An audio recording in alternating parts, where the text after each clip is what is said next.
Welcome to Xbox Uncut's weekly podcast. We're back for another crazy week of news, fun, and adventure, like every week. Well, no, not last week. Apparently not. But we are back. But we are missing a man. And Chris has decided to depart from the show. We'll just throw it out there. We appreciate all the hard work, the amazing intros he's done for us. We had to part ways, and we appreciate everything he's done for us. We love him. We hope him the best. But when one door closes, new doors open. So let's just have an awesome show, guys. So let's introduce everybody on the panel today. I got Vern, the Golden Throat. Welcome to the show, Vern. Thank you for having me on the show, Dustin. I really appreciate it. Yeah. We also have the wonderful Tim Dog. Thank you for having me on the show. We have that Steve Rules guy that, still trying to find, room for forgiveness. She's testing me, Vern. She's testing me. But welcome to the show, Steve. Well, that Steve Rules guy, that's not really the sort of welcome that I Would you rather Bear Killer? Because we can call you Bear Killer instead. Some things were said between, the Fuzzy Doom Brigade and Rocket Dog. I think it's time to draw a line onto them. I did apologise very publicly on Twitter. I noticed Rocket Dog does that a lot. Like it's something. It's something like they can't go like a week without apologizing in this mass apology. We are people pleasers, and therefore, we like to do a real statistical analysis of things that have been done. If apologies need to be given, we'll do it. We're men or dogs enough to turn around and do that. There's no shame. There's no shame. Well, it does seem like there's peace between the Fuzzy Doom Brigade and Team Rocket Dog now, so I think we're okay. And membership isn't exclusive. Rocket Doggers can definitely hang out with the Doom Brigaders. And you are welcome to hang out with us as well. Well, we don't need to, but you can hang out. I'm kidding. I'm kidding. Steve, just to throw it out there, we are Legion.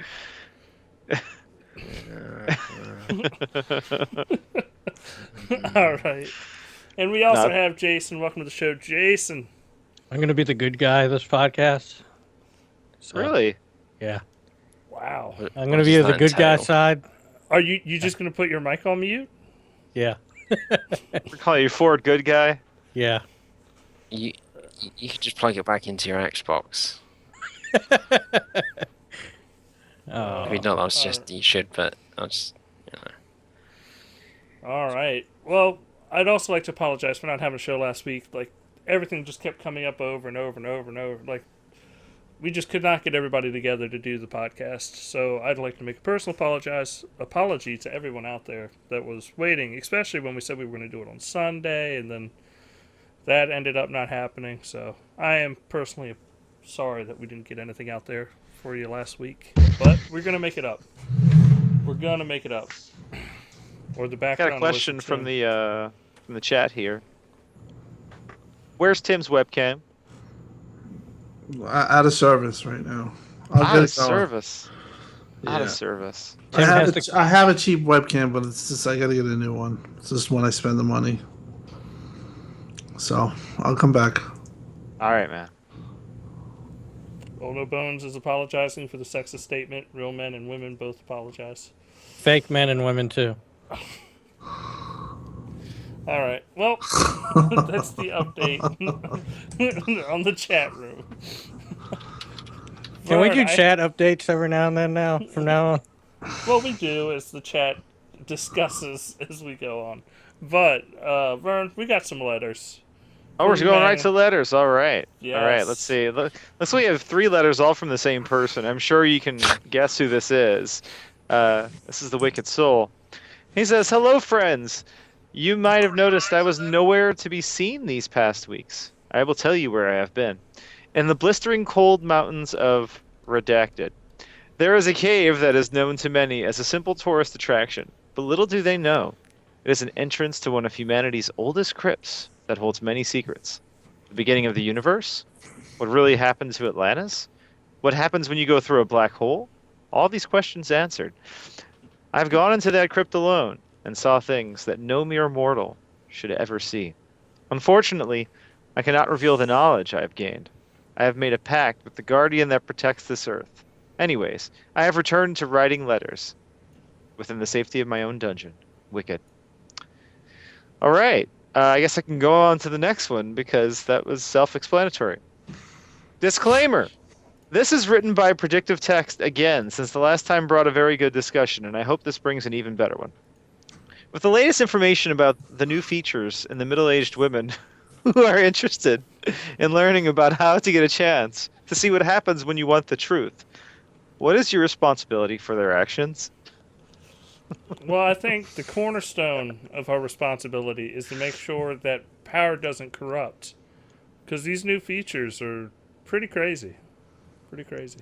Well, how do middle-aged women gain new features? Well, it's called college, and I guess going to college late, maybe. Because they're at an age where they don't gain new features, right? I guess they could. Their features can Menopause? change. Is that I don't know.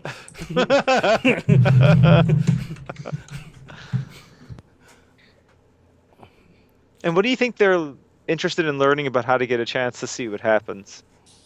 Well, I think it's just like predictive text. I think this is predictive futures. So it's it's woman intuition pushing forward the boundaries of science Okay, and what's our responsibility for these actions? to make sure it flourishes as much as possible. Okay, I so feel like I'm reading the idea behind the new Ghostbusters movie, but we're responsible for the advancement of middle-aged women in society. I think that's what the predictive text is telling us. Okay.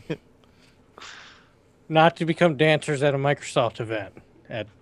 That's a good one. That's a good Yeah. one. I think I like that. Yeah. That's a very responsible thing to say, Jason. Yeah.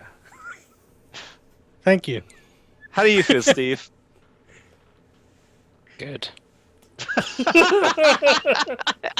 I meant on this question, but I guess that's a good enough answer. Tim? I just think he's just trying to fracture time. That's the only thing he's trying to do with that letter.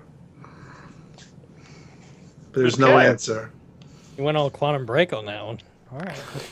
All right, last letter. This is such a short letter section. This is sad. If you were kidnapped by an evil person and they forced you to play one game until you got 100% completion on every difficulty, what game would that be? You're playing on a 4K 65-inch TV, sitting on a chair that feels like heaven, and you only get Mountain Dew and Doritos, plus all the different flavors. The game has to be AAA because the evil person says indie games don't count.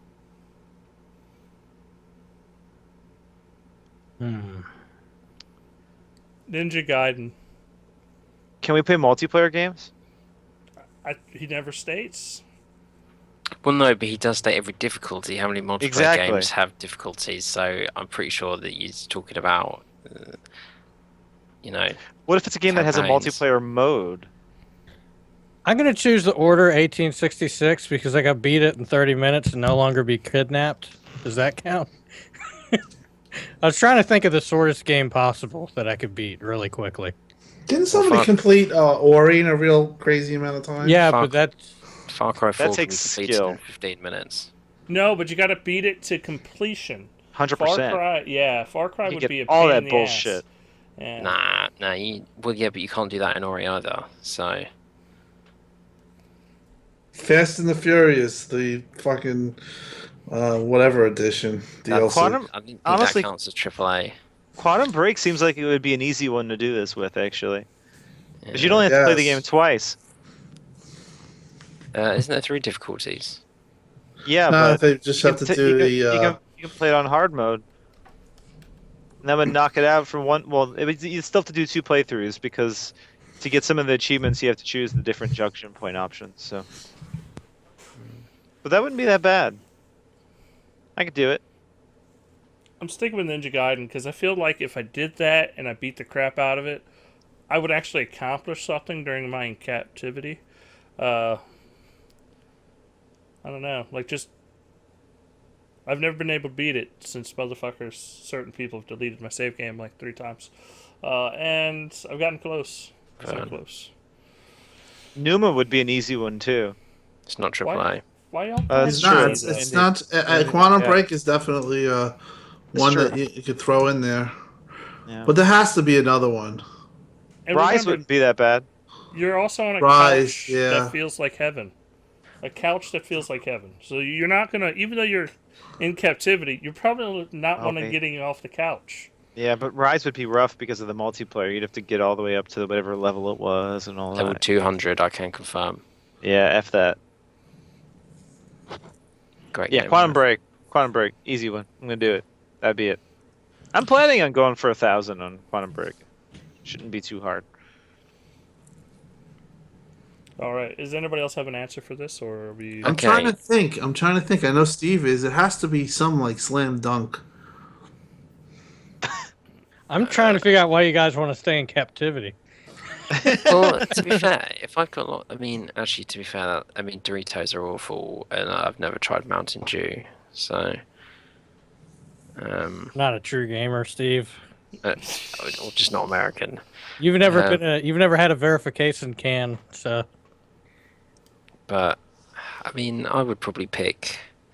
Well, if we're gonna go for the shortest game possible, then order okay. 1886, man, or 1866. I could pick some, but if I was going to go for a game, assuming that captivity would be a long time, it'd probably be The Witcher 3 or something like Foot Manager, because then at least I'd have a damn good time doing it.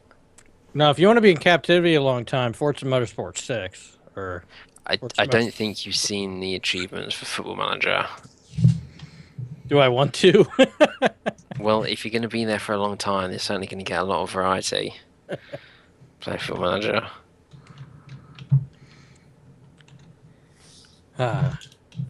So, Tim? I don't know. I guess gonna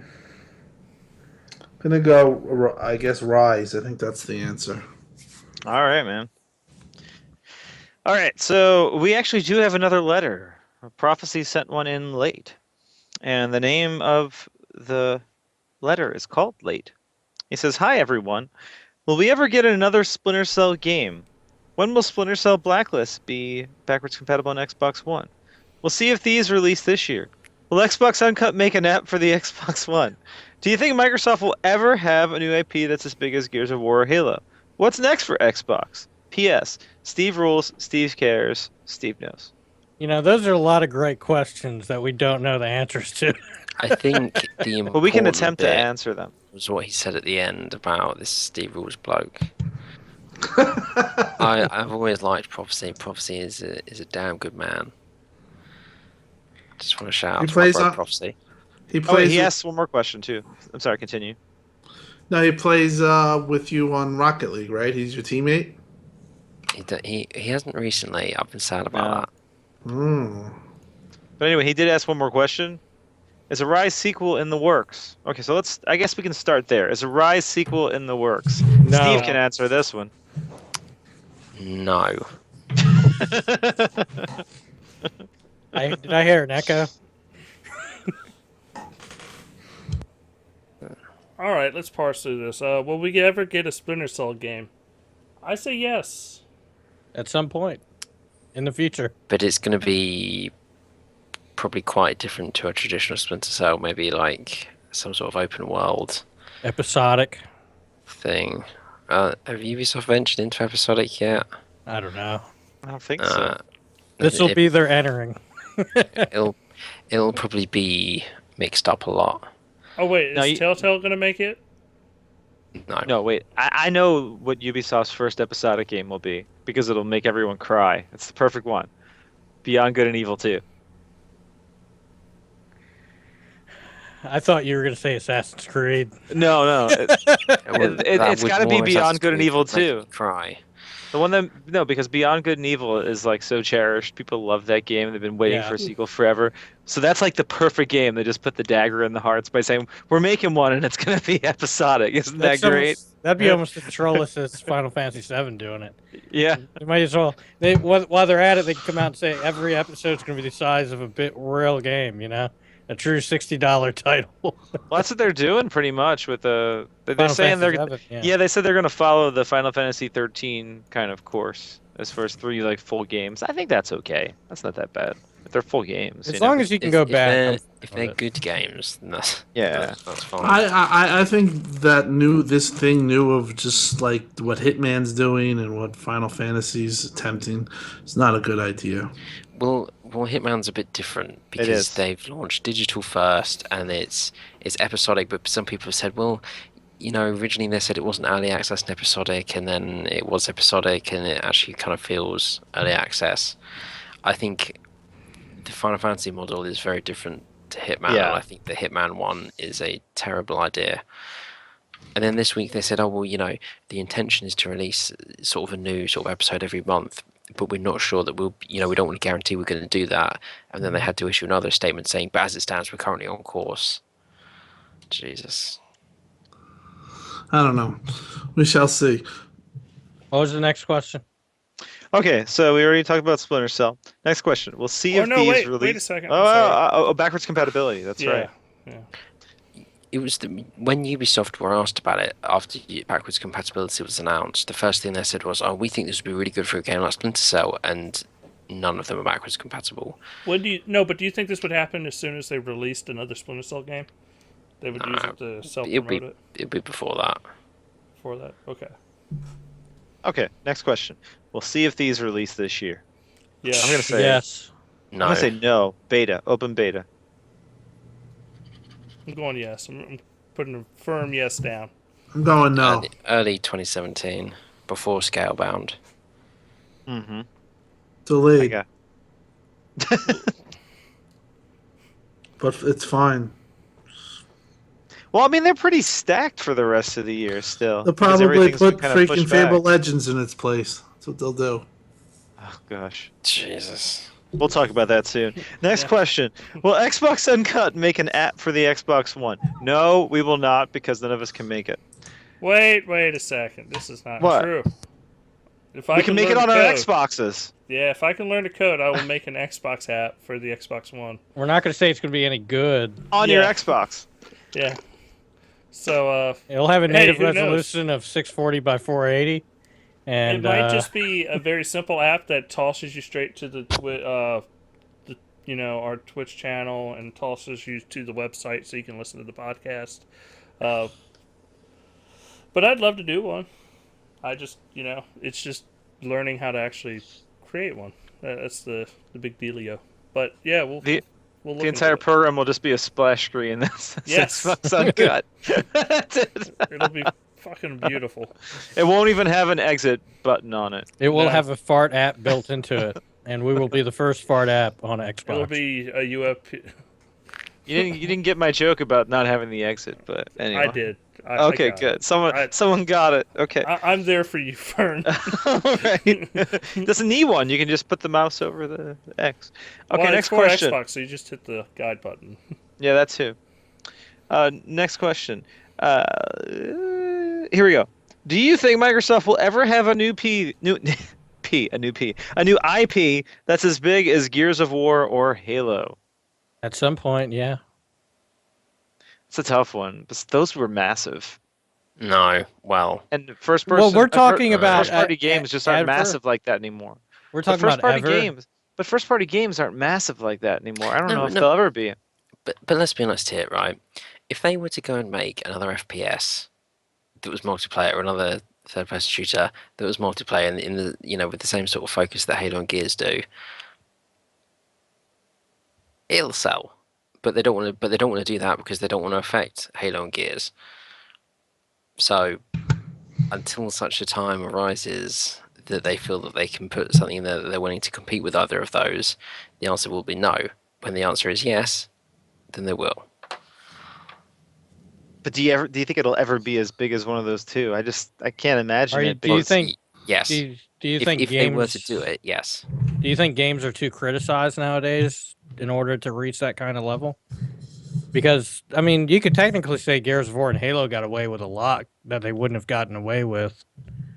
I mean, I guess. I mean, I'm sure you could point out some shit that people would complain about. Yeah, but Destiny did it, but on a multi-platform scale. But Yeah. still, it still kind of did it just from hype alone. So I guess it's the possibilities there, but I just have a hard time seeing it ever happen with a first-party game at this point. Well, I mean, look at Titanfall, which was Xbox PC exclusive. It's true. It's true, and that was So, almost as big. You know, Yeah. you have to make a very specific type of game, It's got to come out the right time too. but there's no reason why they can't do it. They just, as it stands, and you know, rightfully so. You know, they aren't willing to clip the wings of what they've already got to do it. So, I think they would like to have it though, because I think they would like the idea of having Halo 1 year, Gears in 1 year, and then another game the next year, and then rotate back to Halo. It would be a good way of not putting too much fatigue on the franchises, but having big games. yeah, but they still like to put Halo and Gears games out between the Every year. mainline ones. So I mean, there are games that they own that I would like to see become Halo level. Like, I would love to see Killer Instinct reach that high of a level, but it's never going to. Same with Forza. I mean, it's just there's certain genres that just aren't going to reach that kind of level. Like, it's basically impossible unless well, you Gran Turismo, and Gran Turismo's not even doing that anymore. It's died well, down a Gran lot. Turismo 6 still did like 4 million copies. But it didn't do Gran Turismo 4, 2, or any of those numbers at all. Yeah. Well, if it was better and not released after the next console, they might get more success. I feel like and the I think next they Gran will. Turismo is going to do really well. Gran Turismo 5 messed up. I don't know. I There- don't know. Drove a lot of people away from that franchise. I feel like in America that it's gone away from that a little for some reason. I think that it was unbelievably big at one point, but seems like Europe is still appreciates it, but less and less. But Tim, think about it. I mean, It'll sell, but Well, Europe is where PlayStation- a lot of their sales are. yeah, No, but but here's the thing, PlayStation though. doesn't have that game like a Forza right now. Besides, what is it? Yeah. Project Cars. No, but- I'm just saying, like, Project Cars is making up that gap. Like, because they had Drive Club and that really didn't do anything.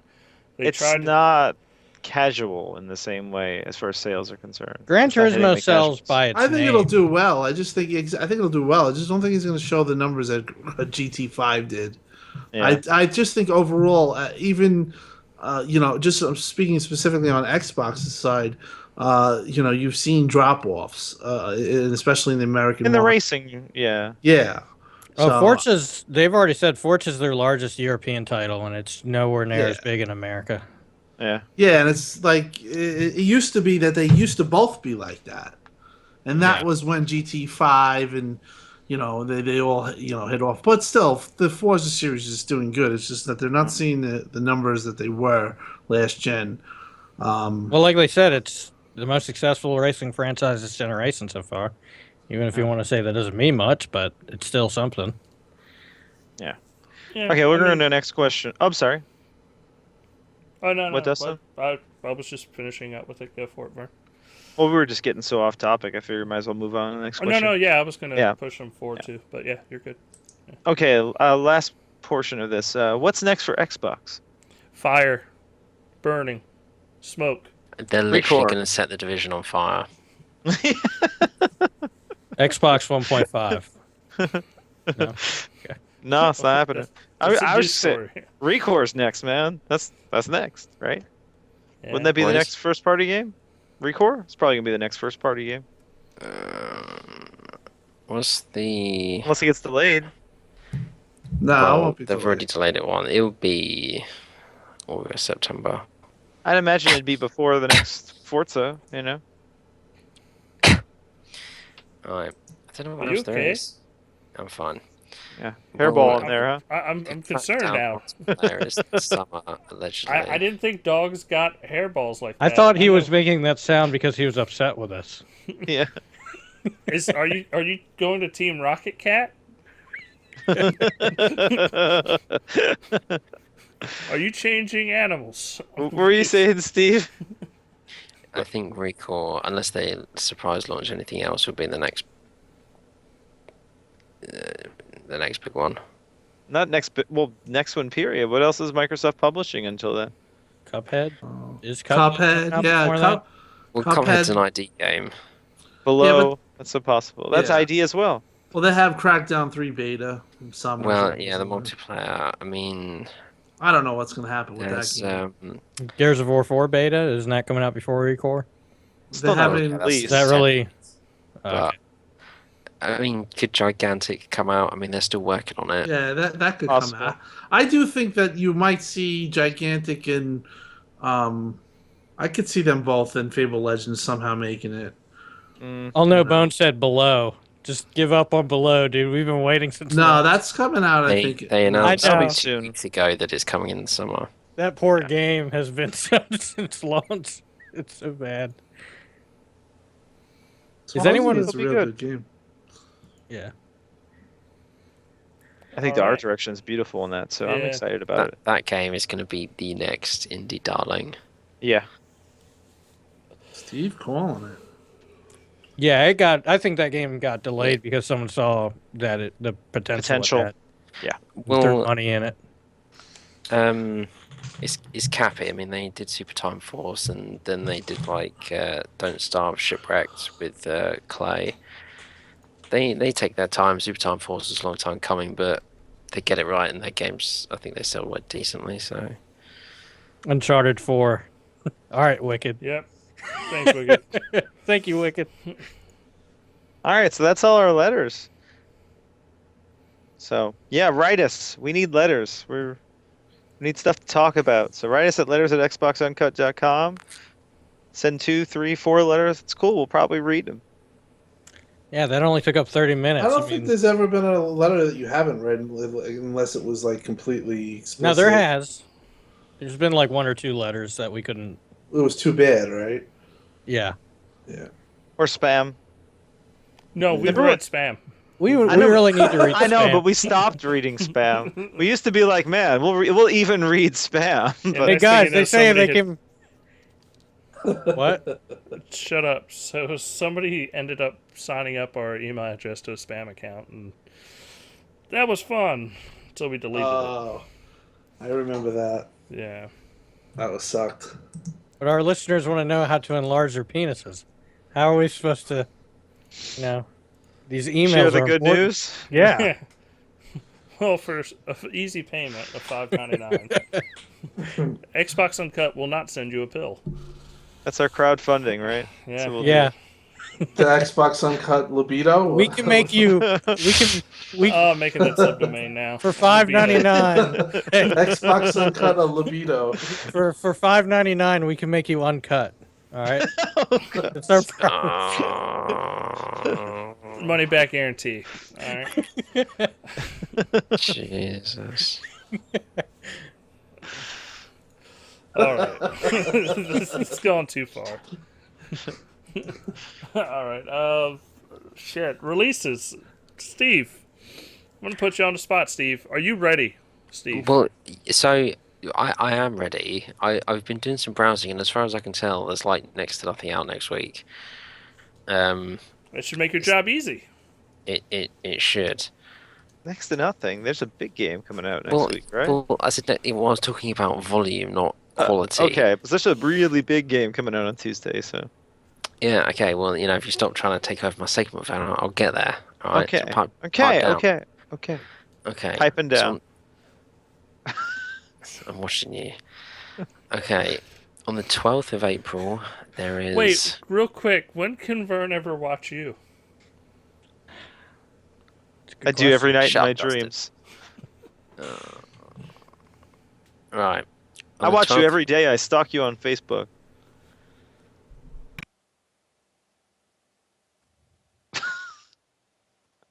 You're a creep. How do I report people on this? Who do I report On them Xbox to? Uncut. You report to Dustin. You can report to me, but if you write in at letters@xboxuncut.com, you can explain your situation with the bad And then will Vern- number. That's, Werner that's will not read fair. it. That's not fair. I was told that I wasn't allowed to send letters into the show. This For isn't you, a letter; Steve, it's a I'll report. I'll make an exception. It's not a letter; it's a report, like Jason said. Okay. Let me get my email app And up. Vern will read it live on the next podcast. Good Okay. idea. Anyway, back to releases. On the Tuesday the 12th, there is Dark Souls 3 coming out. I assume that probably doesn't need a whole lot of introduction. It is the third one. Also comes with Dark Souls 1 backwards compatible. The only next gen console where you can play all 3 Dark Souls games. Just saying. And on the 14th is Soda Drinker Pro, which is the premier software in first-person soda drinking. Experience what it's truly like to drink a soda at the beach, in the park, or even in space. The original FPS with the S standing for soda instead of shooter. See, this is what happens with ID at Xbox, Steve. This is the problem. Well, yeah.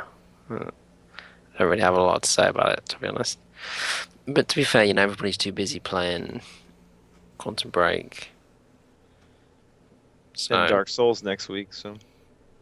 And, well, I think it's more playing Quantum Break and then having like a few days off and then getting ready for the premier gaming event of the second half of the April 2016 month, which is the Gears of War 4 beta. Which we've heard is 1080p, according to Rod Ferguson. Yep. So that's pretty exciting. I don't think that was in the news, right? So it's worth saying. 1080-30 in campaign and 1080-60 in multiplayer. That's what it's sounding like, yeah. Oh no, that's what he said. Yeah. And somebody asked him clearly, "Hey, my friends keep saying blah blah blah. Can you confirm that it's 1080-30 in or single player and 1080-60 in multiplayer and 1080-30 in campaign?" And he said, "Yeah, it's exactly it."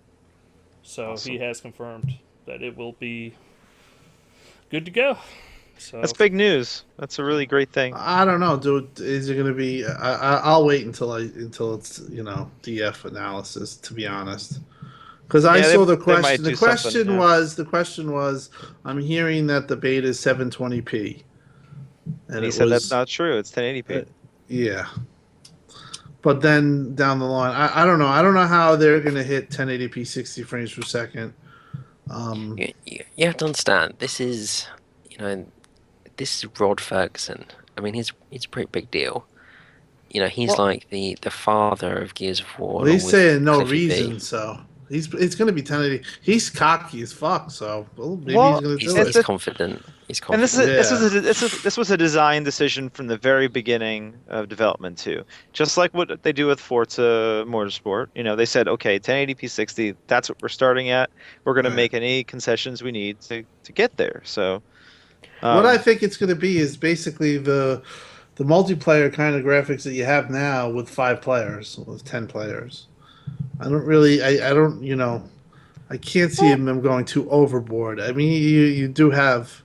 You're going to have some draw off if you hit at 1080p 60. If well, the there's multiplayer, no weather effects in multiplayer.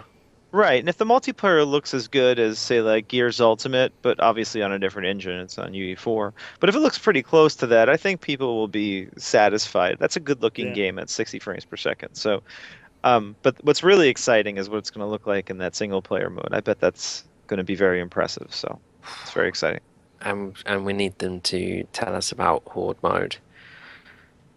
Yeah, that'll be DLC, just like they're doing. Fingers crossed it's 60. No, that's going to be in day one. There will be riots if it isn't. I'm telling you that there's going to be riots. How long has it been in development? 3.5 years? No, it'll be 3 years when it comes out, right? It'll be 2 3/4. Yeah, that's the whole. Well, that's probably the norm average, right, for AAA. That's longer than other Gears games, right? Gears 3 had 3 years. Okay. All right. But they're building off Gears 3, and but Gears 2 was 2 years, right? It was, and it was broken at launch. And the first Gears, it seemed like it didn't take that long to come out. It Well, was it's out probably within about the first two year, and a right? half, Yeah. 2.5, 3. I think they Uh-huh. started in 2003, 4. It's probably a pretty normal development cycle for this type of game, though. So I don't think we should be that worried. Yeah, and I'm gonna go with Twisted Horde Mode or bust. Yeah. All right. There is absolutely no way that a horde mode is not in there day one. Yeah. Because I'm telling you, and I can say this confidently, there will be riots. I will be rioting. There'll be a lot of 4 out of 10 reviews. Yeah. Well, no, now they might get like 5 out of 10.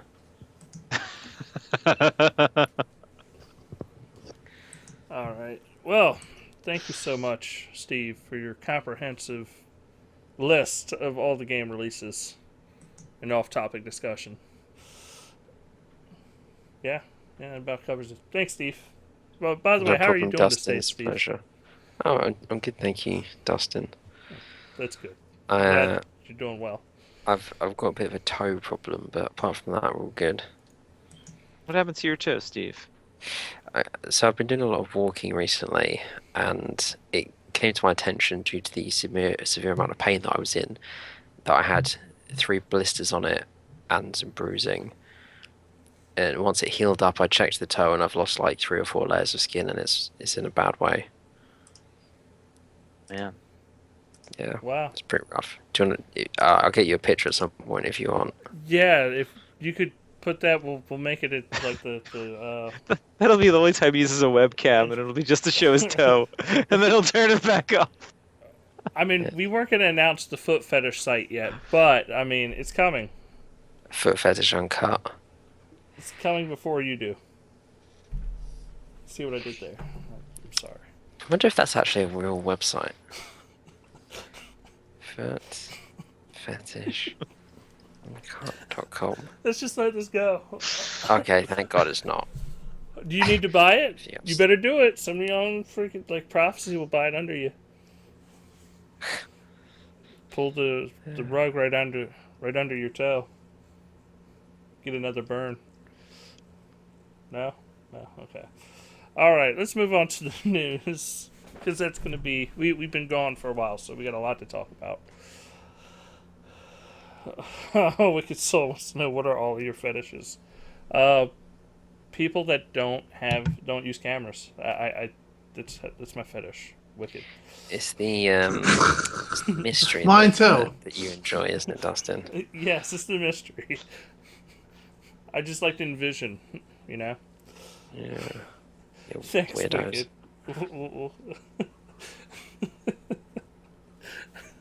We'll continue that segment some other time. Let's get right into. Is it possible the work on Fable Legends may continue? Says Lionhead sources. So what do y'all think? Do you think they're gonna try to reuse those assets, or just try to continue using bringing the game over? I mean, it was. Well, this news article is weird. It's saying that they would work as independent developers to finish the game, essentially, the people from Lionhead. And the idea is that Lionhead's already gotten rid of all the contract people, right? All the people that have just been contracted for a short time, you know, like Q&A and QA and stuff like that. But it would be just a smaller studio working as an independent developer with Microsoft still publishing or something. That's what I'm getting from this, but I just don't see that happening. That doesn't make sense to me at all. I think this is garbage, personally. But, you know, maybe it'll happen. But they still have to maintain it. So, like, why would they have a smaller team finish the game and then maintain the game to make money with that smaller team who won't have the numbers to build the content to keep this going? This sounds like something they considered before, but now it's getting out to the public, and people think it's somehow something to continue with. Well, to be fair, they did kind of say that this was the plan. You know, they don't need the full studio on Fable Legends once it ships. They were going to keep reasonably sized team that they need on it to make the content, but And have the rest move on. they Yeah. don't need 150 people, 200 people working on a finished game. The intention, as John Needham said, was that they're gonna work on a new IP and that they're gonna move to that after Fable Legends come out. Now, if you imagine you've got a pie and you cut off the 150 people needed for that new IP, and you have the quarter of the pie left for the 50 people to work on Fable Legends.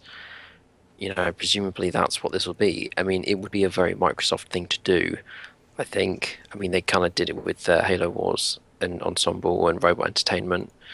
With the multiplayer, yeah. And, they helped fund the creation of Ruffian in a similar way when they broke away from Real-Time Worlds to make Crackdown 2. I mean, I suppose you could question how successful they were with either of those ventures, but I guess there's precedent. I guess it's possible, and at this point, I mean, they've already put all this money into what's a nearly finished game, so you may as well try to salvage It's so good looking what you too. can out though. of it. I mean, the game is so pretty. At the very least, Well, and it also it'll puts them get in a some situation. playtime. It'll It get puts them in a situation where, like, if let's say it does like fail right out of the gate, well, they don't even own this team anymore. They just dump them, and that's it. I mean, they're well, done. yeah, they'll probably going in knowing it's a one-tier project, a one-time project, So, I mean, it makes sense to do it, in my opinion, just to add to games. That's basically what it's all about. But Phil It's just a has already bummer. said that they want to make sure they hit the quality. Right. I mean, do So they then want maybe that means it comes out in the holiday. I mean, the engine's built. I mean, the only thing that I have is like, this is like, let's just say, I think the guy's name is David Ecclebury. His work, like, how does that, like, if it's his idea and he's the creative behind it, how does that whole thing get Well, he'd handled? probably be part of that independent developer studio. Yeah, that is the answer. That's the only answer. So they should be looking to save the team, not the game. I don't think It doesn't seem this like they game want was ever. that. no, Well, I think but they shouldn't wanted be to get saving rid the of the game team. because there's a reason why Phil has allegedly turned around and said, "Can you make it more traditional Fable?" It was a terrible idea.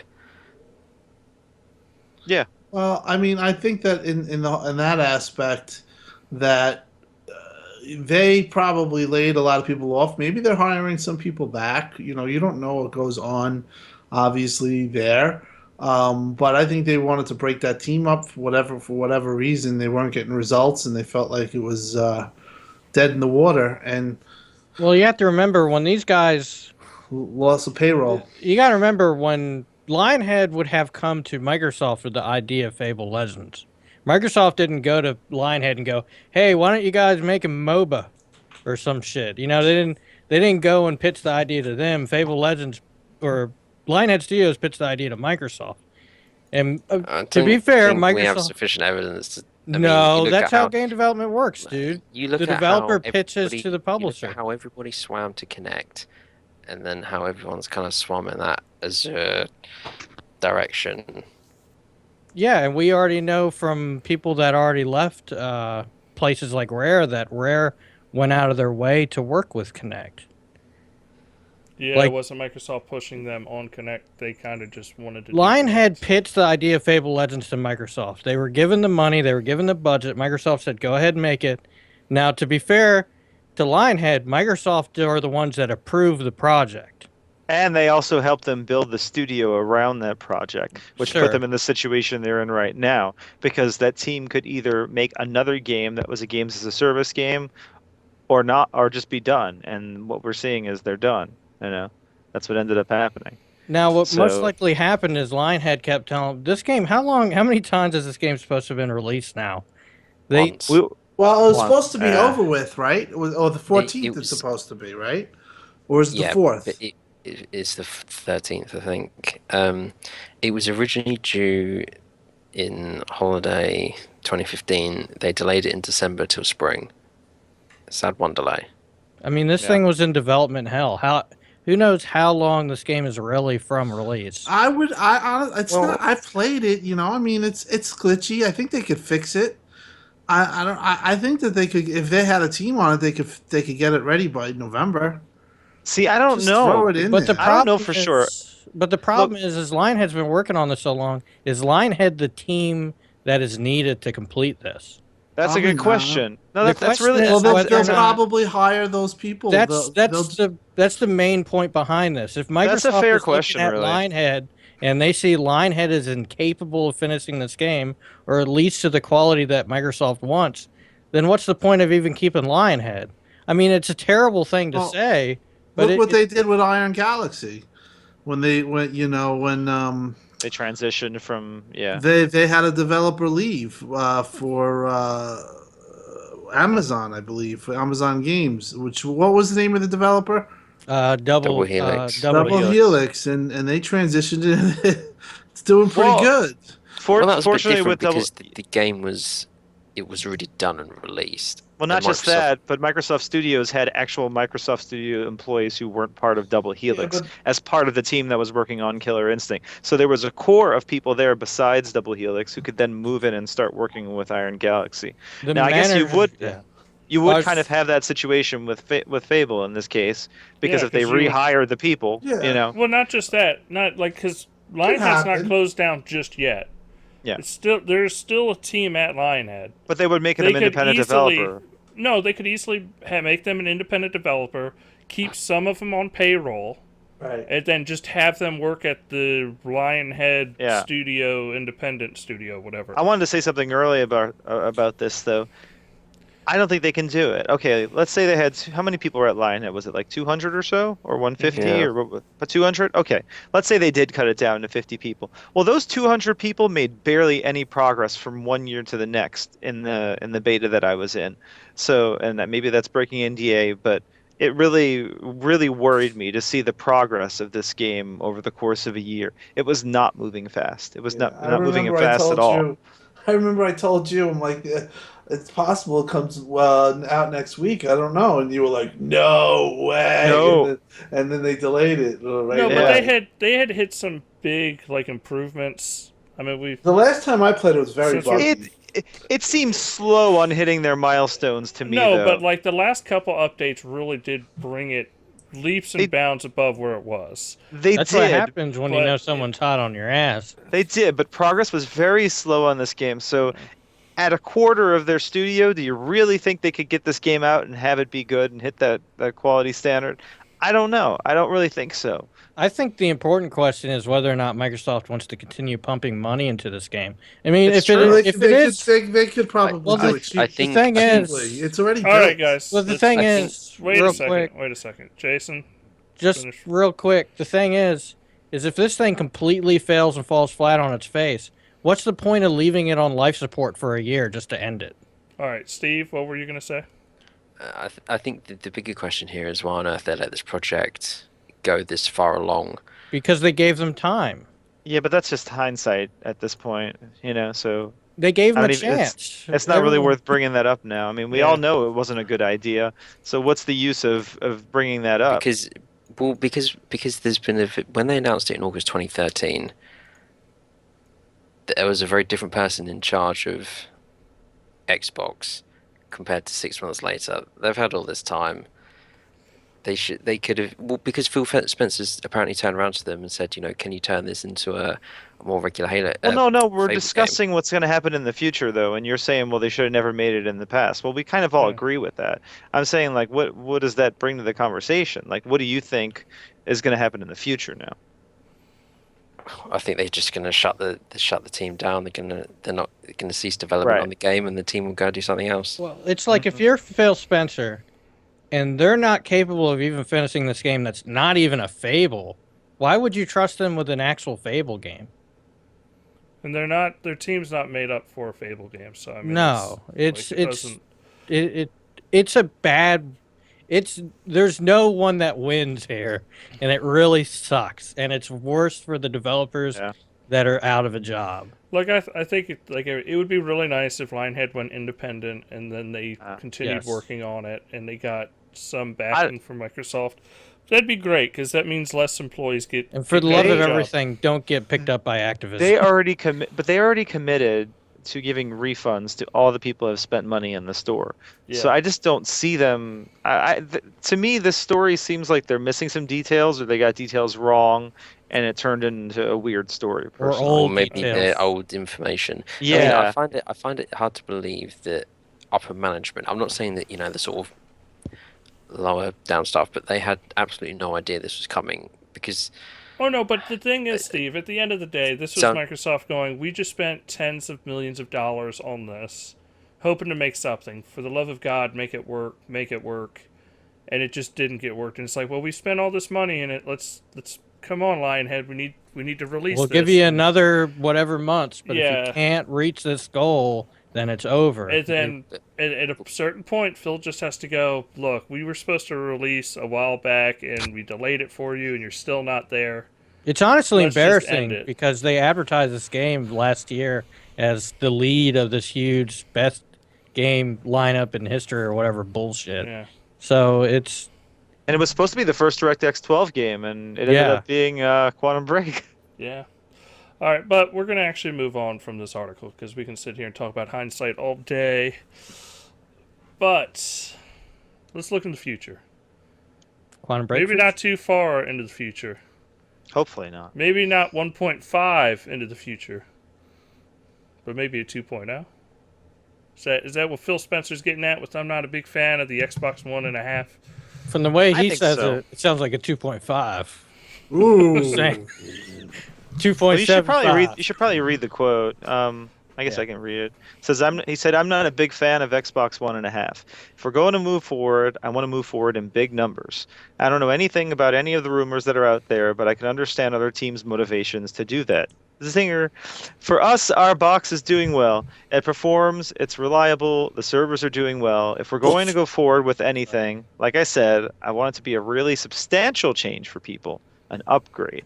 So it sounds like he didn't say, no, we're not doing an Xbox 1.5. Well, it sounds like he said, no, we're not doing an Xbox 1.5. We're doing something better.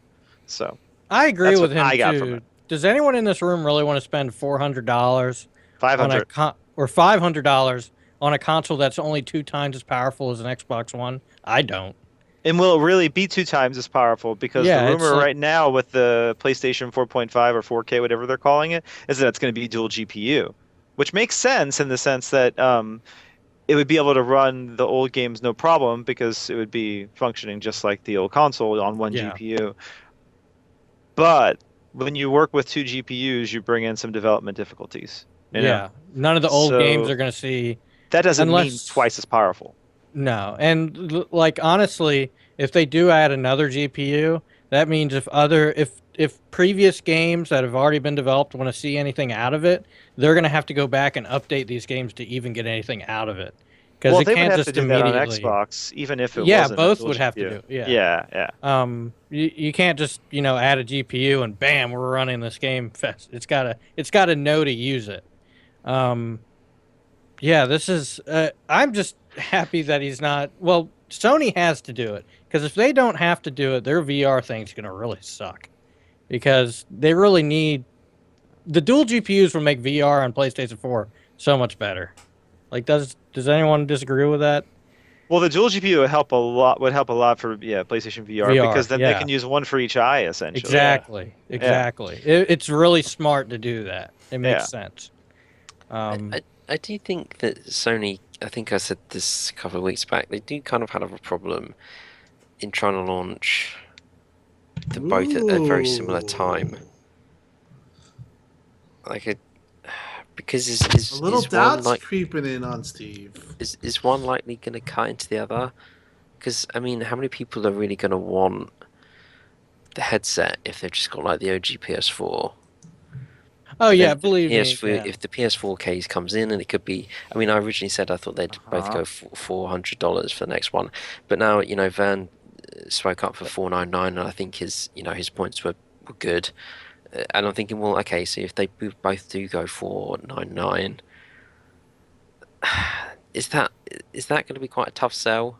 I think it will. Yeah. And In the space of I think it'll weeks. kill VR personally. It'll kill their VR because all these people who are really excited about VR or I'm going to get PSVR when a lot of people, when they heard about this 4.5 possibility or 4K possibility, and they heard it was 500, they said, "Oh, wait a second.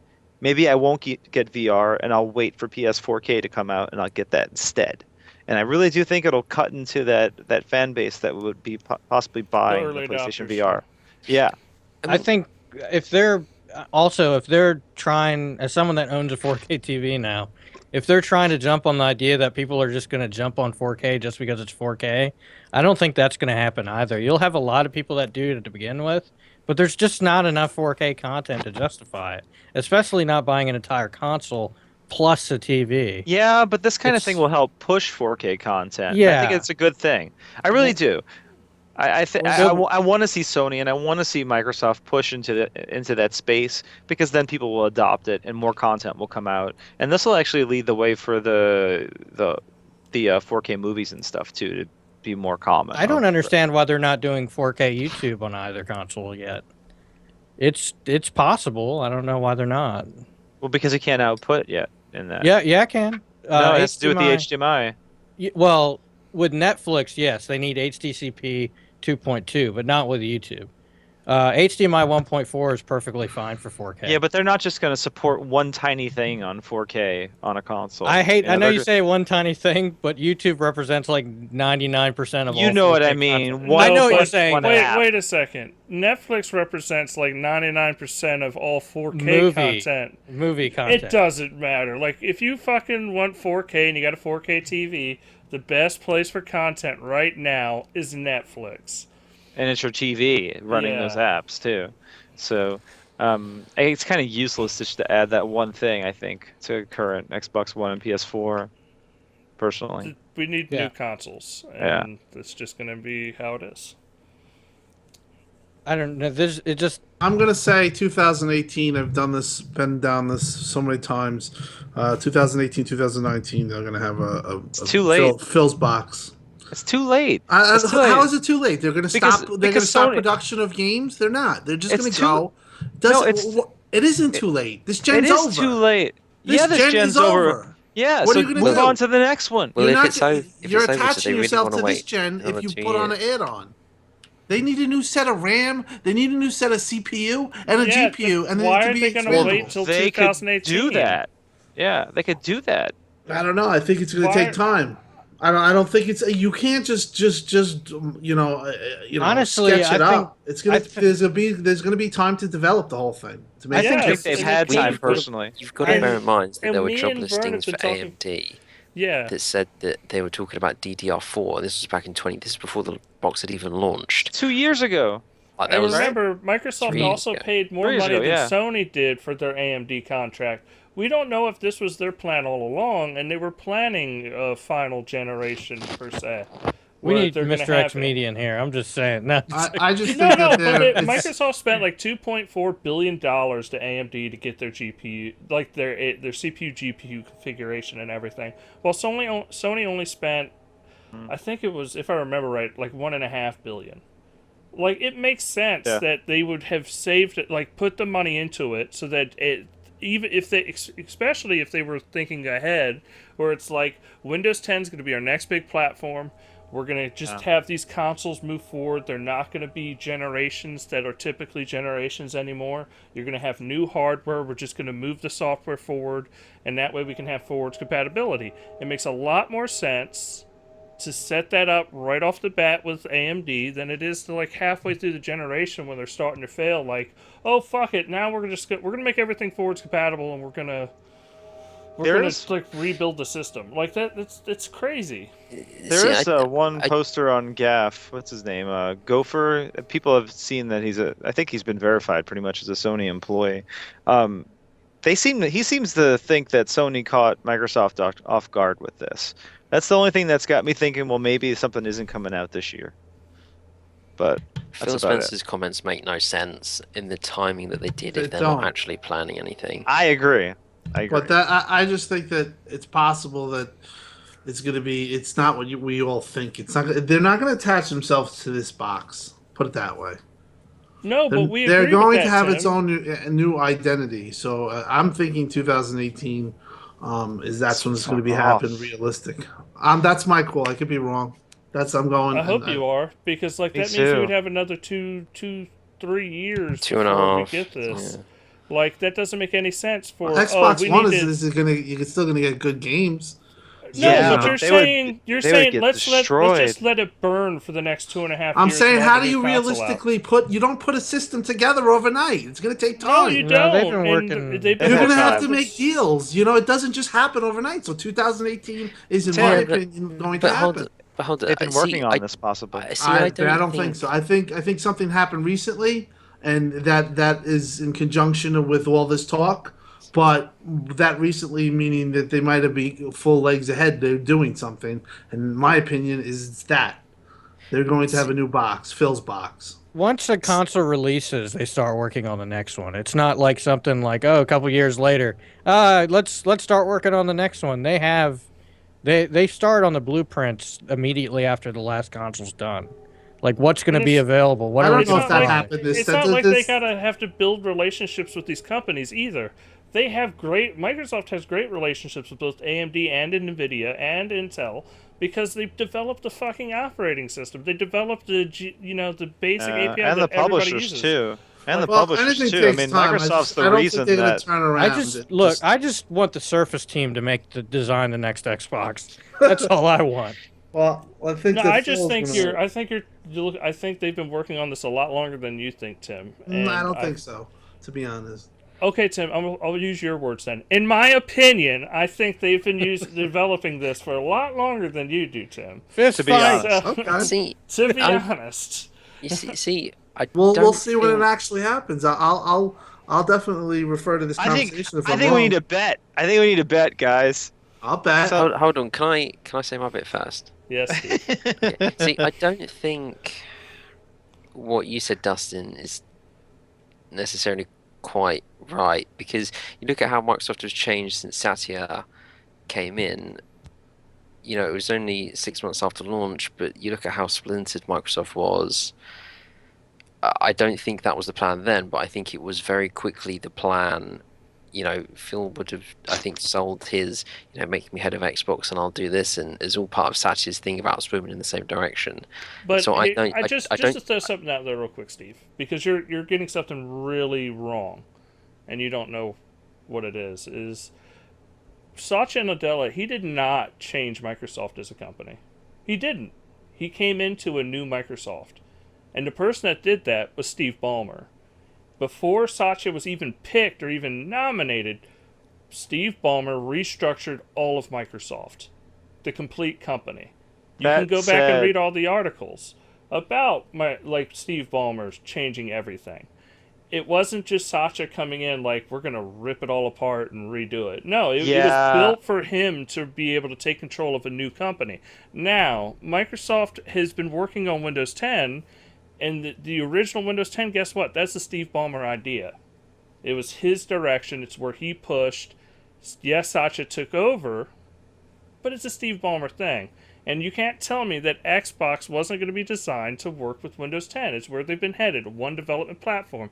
They've been talking about it for 10 years now. One platform for everything. Not like an Xbox platform and a phone platform. They've been on the direction for one platform.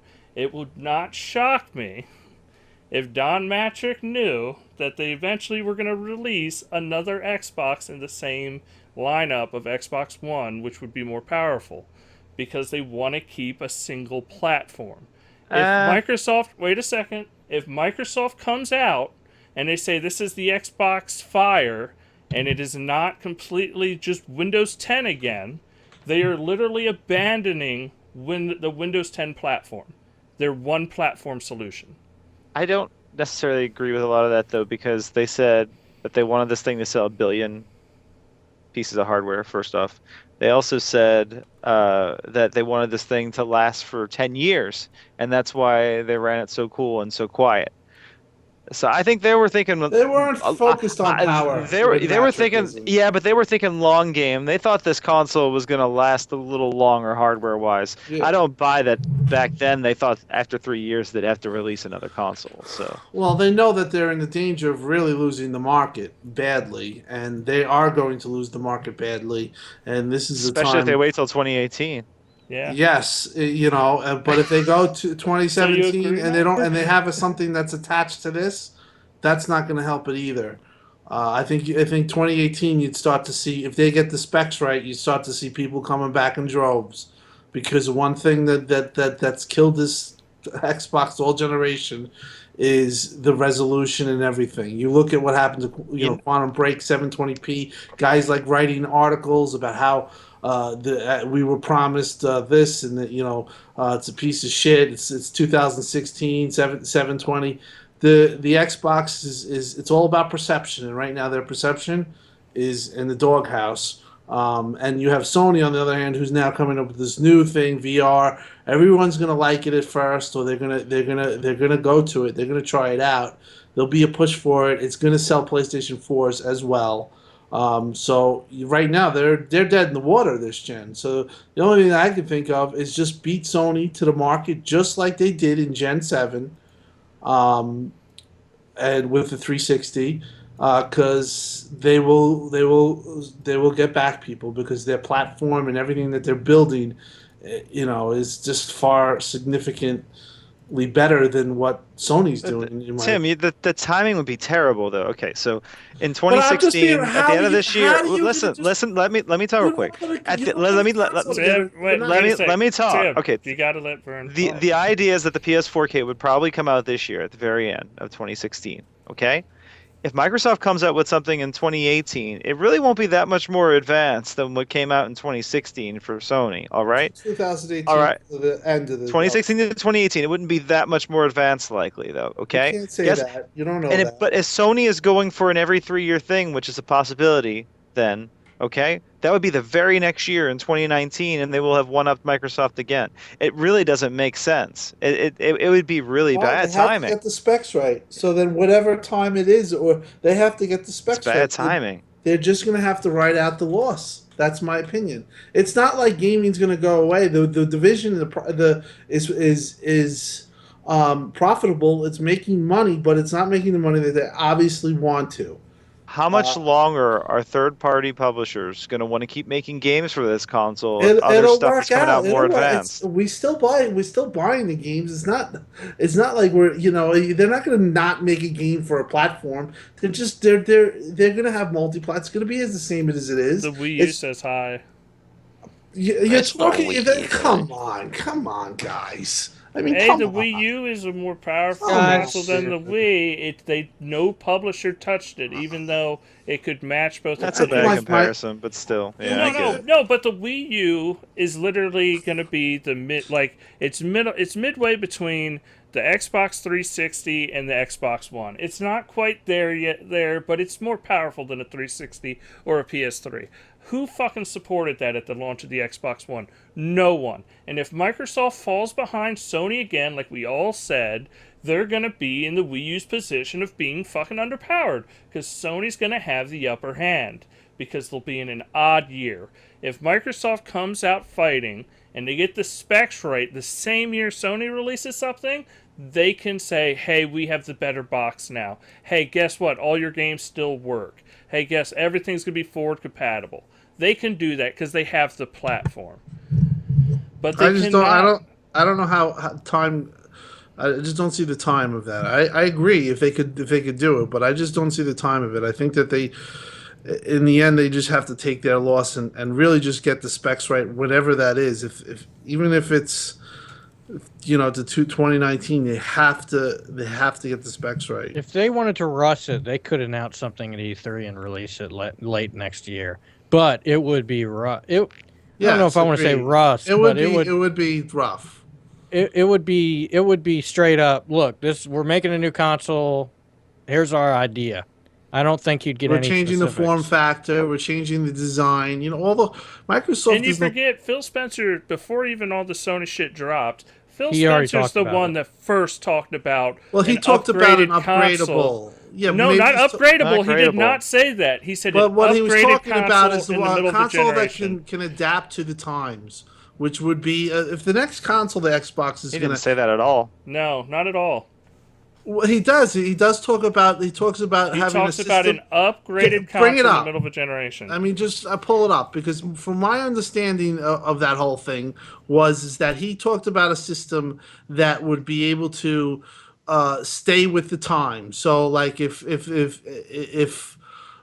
you know you're not as long in the dev cycle as you usually are, like the life cycle of the console, you can stay on track every 3 years supposedly. And I thought upgrade at the time, I remember, and we thought all about this Xbox. But what I think he was getting at is the next Xbox, which whatever hardware it is, whatever you want to call it, it is going to have expandability for an add-on. That add-on can always, they might have more add-ons in the future. They're going to make it where it can withstand and try to stay up with the technology in the PC market, and they could No, do it. he says you'll actually see us come out with new hardware capability during a generation. Not oh, we're gonna have like modular units that you can plug in later so we can stay up with the new Nvidia card or something. He's talking about a new box. And he came out on Twitter afterwards saying, I'm not talking about parts or modular parts to upgrade it. He was specifically talking about a console that he could like 3 years in where you could just go Yeah. to the next stronger box and you wouldn't lose anything else. It'd be forward compatible. He says, I believe we will see more hardware innovation in the console space than we've ever seen. More like, and what he's talking about on the lines Innovation of like could be- with phones. Like, why would he Yeah, even bring this? I don't Why know. would he bring this up at the Xbox Spring Showcase Because I in think that- 2016 if he's talking about a product in 2018? That makes absolutely zero sense. Wow. Not at all. He was talking about before Sony. So you're even saying it's going to come out in hinted at it. 2017? You're acting like it's definitely coming. Well, we'll see. I'll remember I think the it could come this conversation. year, Tim. I don't Yeah. think Come so. I this think year. you guys are way off. I will definitely. I will call the loss if I will take the L. But I do not see it. It just does not. I do not see it. I don't know about this year. I think it's a little, or I think this I- year is a little too I- much. I would agree that I this could year s- seems a bit too early, but it's questionable why he felt the need to say this in February. It's gonna be time with Gears. Because why?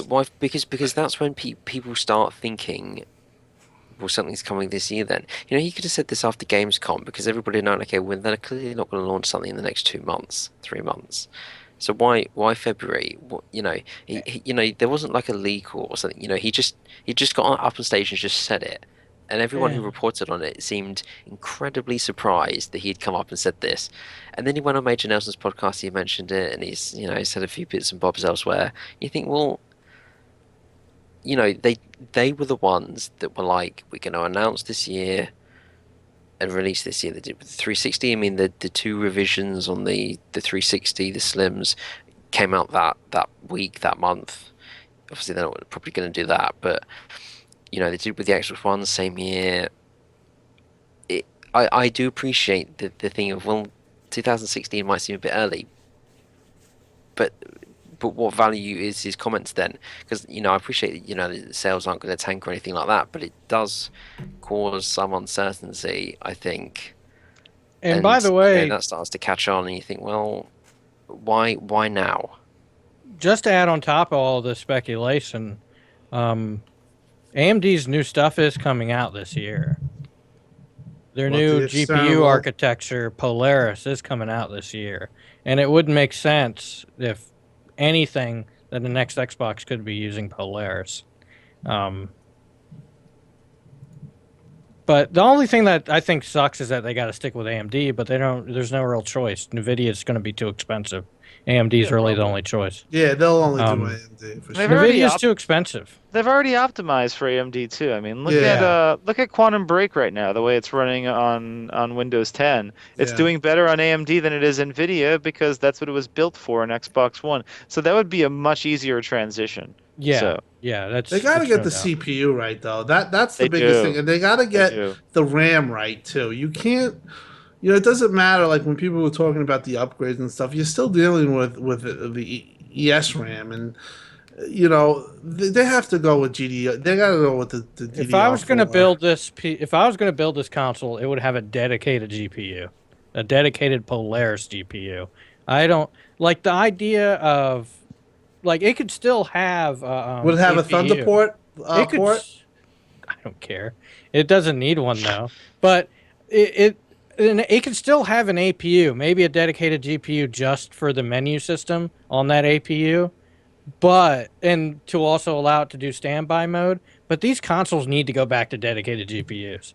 I think it was one of the reasons why both these consoles were underperforming this generation.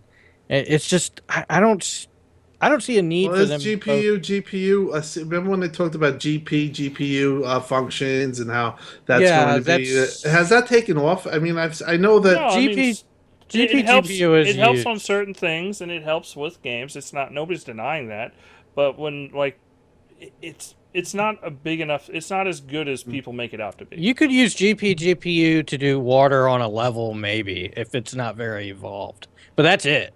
Like it's like having the SPUs on the PS3. It was Yeah. like having an SPU. Like it wasn't a big deal, and for the most part, if CPUs are really good at being a GPU, we wouldn't have GPUs. Or if a GPU is really good at being a CPU, we wouldn't have GPUs. I mean, there's a reason that we have both. It was silly that people use that as an idea that it's going to be this huge thing. I remember the yeah, it's going to be the biggest thing. Cherney said in 3 years you'll really start to see it take off. Now, Uncharted 4 supposedly does use GPU. That's probably No, because it does, and the it's rumored CPU's from under. NX Gamer that it's actually using the same kind of solution that Quantum Break's using for its resolution. Yeah. But Not I mean, well, no, not for the finished resolution. It's actually like for shadows or something like Yeah. that. Yeah. It's not for it's still like a true 1080p resolution from what I've heard from what he said. Speaking of probably him, we might be getting him on the show soon. He said he would agree to he said he'd like to be on the show. So we ought that'd be to awesome. get these NX Gamer. He's going to be on the show. Oh, We don't have a, wow. we don't have a date yet, but he said he'd like to He's come on. freaking So awesome. hopefully we can get some of those kind of questions answered. So that's pretty Yeah. exciting. Yeah, but just to clear it out, I think That's if awesome. it's coming, if the next Xbox is coming this year, it's going to be a Polaris Xbox. It's going to have a Polaris chipset in it, and whatever they do with the CPU or whatever, that's up to them. I still hope. it's going to be called Xbox Fire, and it's going to have a Fire GPU. It's gonna be a Xbox fire Red alarm. Ring of Death. Yes.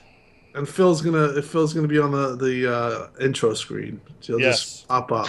It's With going to that be one of smile. every time you turn it on, you're going to get one of Flames. Dusty's photoshopped Phil Spencer pictures. Yeah. Or it's Flames in no, the it's gonna background. it's gonna play that Xbox song. You can tell everybody. What's it called? Everyone, I know this song. I'm a man. I'm a man. Yeah, that's that one. Yeah, yeah. That's And then- Phil's song, right? I'll tell Yeah, you one that- thing is this damn thing better have fucking background music on it by the time we get That's funny. John54 wants to know what happened to the cloud. The cloud is still alive and well. Crackdown's coming. I don't know how many more games like this generation.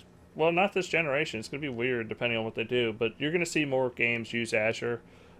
They really showed a lot of stuff off at Build, which was really interesting. And a lot. Dude, they spent like 6 hours on it Azure build. yeah, like Azure and the power of the cloud, and the cloud is not going away. Not for Microsoft or anybody. Even Sony is like, yeah, the fucking cloud compute, like it's the future. Everybody's moving to it, and eventually that's gonna be the future of gaming. Is all in the cloud. So, yeah, and we just went over last week when we were looking at the Crackdown 3 explosions, or not last week, but like 2 weeks ago. We were looking at the explosions in Crackdown, which looked insane. But we're going to go ahead and move on to the next article. Doom Open Beta begins April 15th. DLC has been announced, which the DLC is expensive. It's $40. It's Bethesda for you. It's Yeah. $50 for the Fallout one now, right? Yeah. Mhm. So, I can't wait to play the open beta. I haven't played Yeah. it yet. I was They've watching joined Twisted I'm sorry. from Rectify Gaming, him play it. It looks fun, but I don't know. Like, I've never been a huge Doom fan, so I don't know. What were you saying, Vern? Oh, I said they're joining the ranks of Activision with expensive season and EA with expensive season passes. So Yeah. All right. Any anybody ready for the Doom bit? Has anybody played it? No. I'm gonna get this Crickets. game when it's cheaper. I gave I'm my code definitely away. not. I'm not getting it I'm at launch. probably well. I need to play it. I'll play the beta, see what it feels like. But I'm probably going to get it day one simply because it's not open world. Like, there's Yeah. a lot of games I want in May, but I'm just thinking I can't be bothered with an open world game. All right. There's too many. What if it was wildly linear? Would that be good enough? All right. Well, we'll get there. 205. Rod Ferguson shares a first look into the Gears of War 4 beta. We went a while with no information on Gears of War 4 since it was announced at E3, but new details have been pouring in steadily over the past month. We also have the beta coming very soon, and such as the Coalition Studio. Let's see, what else I don't know. They showed off like the. What is this guy called? The Swarm drone, which looks pretty cool. Yeah. Mm-hmm. And the beta starts on April 18th. 1080p, hopefully. Well, it's 1080p. they kind of clarified is that the open access, the early access for Gears Ultimate Edition players starts on the 18th, but they're sending them out in waves over days. So it might be that the amount of people who actually get to play it on the 18th is a very small number. So don't expect Ultimate Edition players everyone to be in on the 18th because it's not. Don't really... hurt my dream, Steve. It'll just be Steve. Steve just wants you to know he's the fucking best. Steve and will be you the only suck. one not to get to play. Yeah. That's Yeah. possible too. About that. All right. Xbox One owners can now turn their console into a dev kit. That's right, people. Please don't do it if you're not a developer. It's been 3 years. Clarification. Microsoft has finally allowed access. Well, to it's the only for Xbox apps One. though, not for games, right?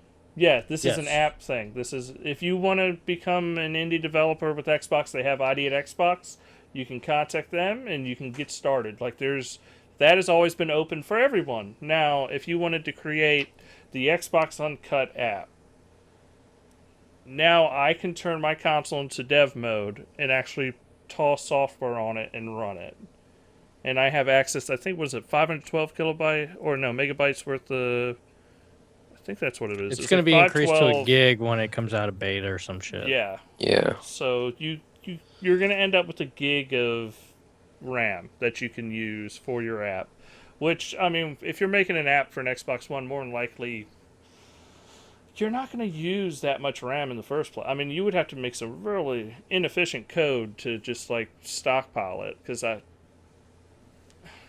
most people are going to be the awesome making thing this is basic for things. is if you're currently developing a UWP app and you want it to be on Xbox One, then this is actually really good news for you because it will both allow you to build and test their game using UWP development apps, or tools. So it's good news for those people. So Vern, Yeah. we're gonna go right into it right now. What's UWP. up? Tell me about your love for the UWP platform, because we don't really have anything else that's going to touch this. So let's UWP. Yeah, this has been a pretty terrible rollout for it, and I'm talking from a games perspective. I mean, for apps, I mean it's a completely different kind of thing. But for games, it's a real problem. I mean, the only game that came out that really kind of worked and it's been okay, but it still had issues is Killer Instinct. It's been an absolute mess for Quantum Break right now. Absolute mess. Gears Ultimate Edition had problems. Gears Ultimate big Edition had a problems as ton of well. problems, and even Tomb Raider had its own share of issues. But that's actually been probably the best one, from what I hear. It sounds but- like Tomb Raider's development had actually finished when they put it on the store. Yeah, exactly. But like with Killer Instinct, it had the weird thing with the monitor refresh rate. It still has that. You have to so like if you have a monitor that's at 144 hertz, the game runs at 144 frames, like speed wise, to fit into That's 60. because it wants to Yeah. run at the native monitor's resolution. So if you Absolutely. have it You set have at to knock it down. 144, it's going to try to run at 144. Right, and it's something to do with the UWP. I mean, this kind of thing is happening. There's so many of these issues, and this could have been avoided if they just didn't release it now. They shouldn't have. They pushed it too early. This came out before it needed to come out, essentially, and not finished. And it seems like a real problem with Quantum Break from all the stuff I've been reading. I'm not talking about from fanboys. I'm talking from the actual people who own it. And I mean, even if you look at the user reviews on the store, a lot of people are even having problems to get this game to even start up with Quantum Break. So, and I don't know if it's Remedy's fault. I don't know if it's the UWP fault or what it is, but it comes down to whether or not that's UWP or like not having a quit option is not UWP. They fucked up. That's their fault for sure. Yeah, That's just that. Killer Instinct has a quit button. So if you're trying to say UWP honestly, is incapable, that's not that big of an issue though. That's really not that big of an issue. But it's just it's the other stuff that's the problem. issue would be VSync, which they're gonna fix. G-Sync. Well, yeah, I'm saying VSync and then everything that has to do with anything. Yeah, like but they are kind of two separate like issues. G-Sync and FreeSync, which they said that's coming, but right now it needs to not be coming. It needs to be working now if they're going to release a game, especially as big as Quantum Break, day and date with the Xbox One version, though. I don't understand why they didn't just delay it and release it when it actually worked. Yeah, it was a bad idea. It was a bad idea. I mean, Phil even said this the other day, is that if more people are buying games, there could be more investment, more games. But people are not going to buy your game if it is a shit port. Like you go and look at Street Fighter V. Now those Steam Spy numbers, I appreciate Street Fighter V had a variety of other problems, but the problem is the same: is that people are not going to buy the game if it's got significant problems, right? This has happened before, and before with Batman Arkham Knight, it was broken. People are not going to buy it. And they do it to themselves. They did it with Master Chief Collection. They did it with Gears Ultimate Edition on Windows 10. They're doing it with Quantum Break. There's no concern. Listen for to this, quality. Steve. Because it's a UWP and not Win32 a .exe file, they can't even mod it to fix these things. At least when a bad PC port came out, maybe some things could be fixed by people within the community. But that can't even happen in this case. And apparently there's huge frame pacing issues with Quantum Break as well. And not just that, another issue with it, it's not running at the native resolution because I guess the rendering process is tied to this whole, taking the 4 previous frames and combining it into the resolution like they're doing with the Xbox One version. So if you're running it at 1080p on your PC, the native resolution is actually 720p on your PC. So that's a real problem too. A lot of this doesn't even sound like a UWP problem. It just sounds like a Remedy problem. But the frame pacing could very well be. We don't know for sure. But do other games suffer from frame pacing? I don't know. That's the bottom line here. Well, no, but like, really it's not UWP problem? It's like Killer Instinct doesn't have a frame pacing problem. It has the weird VSync issue. No, it has the VSync issue, but it does not have a frame pacing problem. So it's not UWP. It's the developer didn't. But UWP stops for people from actually making a fix for that frame pacing issue on their own. We have to wait for the developer to fix this in this case, and maybe it won't ever be fixed. That's a problem. I'm not trying to say let's forgive them, and it will be fixed because they're going to catch hell for this nonstop. And they should.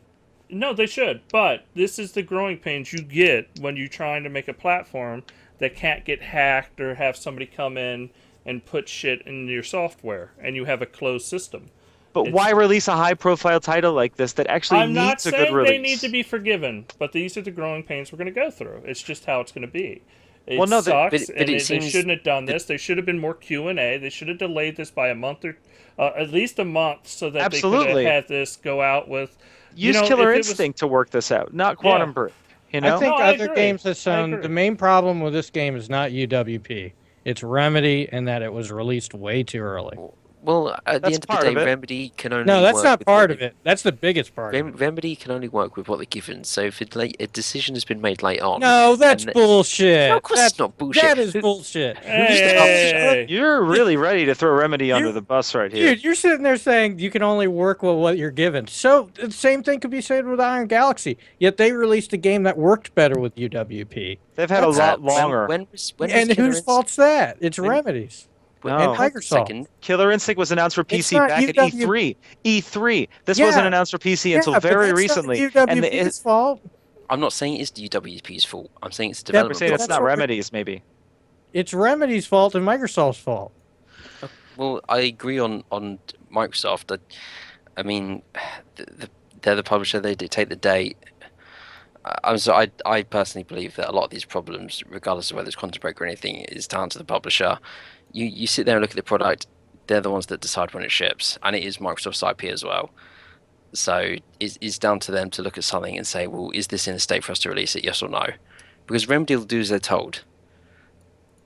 And Well, they have to, if, yeah, they get if the they've money. made this decision in December or January or February to throw this port together, if something's not ready, you don't ship it. We've learned this.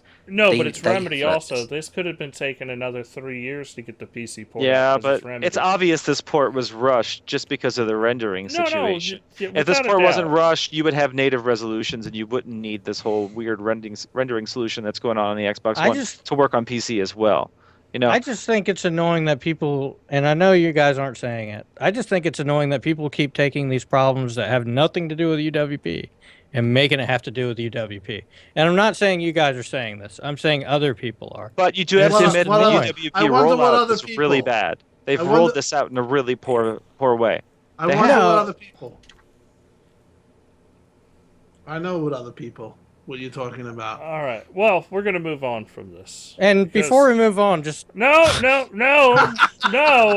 Dusty, No, we no, didn't no, even no. look. We didn't even No. talk about the stuff from Build, how overlays are coming, how But Unreal it's Engine all 4. coming though. That's the I problem. know, but No, I but just it's still wanted to news, mention Vern, it. so we can I just talk wanted to about- mention it. Jesus. Yeah, but that's the Overlays problem. are coming. G-Sync. Look, Jason, I'm not upset with UWPs. I'm not. What I'm upset with is the rollout of it.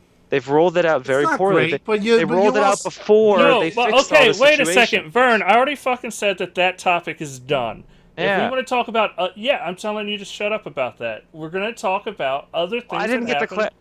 I didn't get to clarify what I was saying though, and now I did. So we can move on. I'm fine. You've said it like 4 times. All right, UWP let's sucks. I They rolled actually it out just- terribly. They fucking fucked up. They released Quantum Break. I just wanted to way too clarify that my soon. issue wasn't with UWPs though; it was with the rollout. So that's all I wanted to say. So relax. So we're moving on. Yeah. Build. Talk about it. Okay. All right. right, Overlay support's coming, which is a big one. Dual GPU support is coming completely for all of it. Along When with is the DirectX Windows 12. anniversary update for everything? I think it's coming out at the same time as the anniversary update, which is in Yeah. May. That's Yeah, what they're- I got out of it. They said that they're tying both together for the very Yeah. first time. They've also announced that they're getting rid of the Xbox Store and they're going to be combining it with the Windows 10 Store. So it's going to be one store now. And G-Sync and FreeSync will now be support. It's FreeSync, right? Those will be supported, and you will now be able to turn VSync off. That doesn't mean I don't know. The problem with Killer Instinct is that it's technically running in like a full screen windowed mode, so it's using your desktop resolution and frame rate. I don't know how they're gonna fix that. I guess I don't know if that's a UWP problem or not. But that needs to be taken care of. But I'm trying to think of what else they announced. I know they announced a few other things that people were having problem with. Phil Spencer pointed them out directly. But pretty much everything I saw addressed all the complaints I've seen for UWP. And this was all coming out in May. I don't think they said any of it was after. It was all in May, right? I don't know. I wish I had the so I'm trying to look it up, but Build had so much news it was kind of hard just to find it. We're done with talking about it anyway. I thought. No, we were talking about any other news other than talking about how bad UWP was. That's yes. So. Talking about the stuff in May. Okay. Yeah. Anything else at Build or anything else we want to talk about? I'm At good. Build, I thought we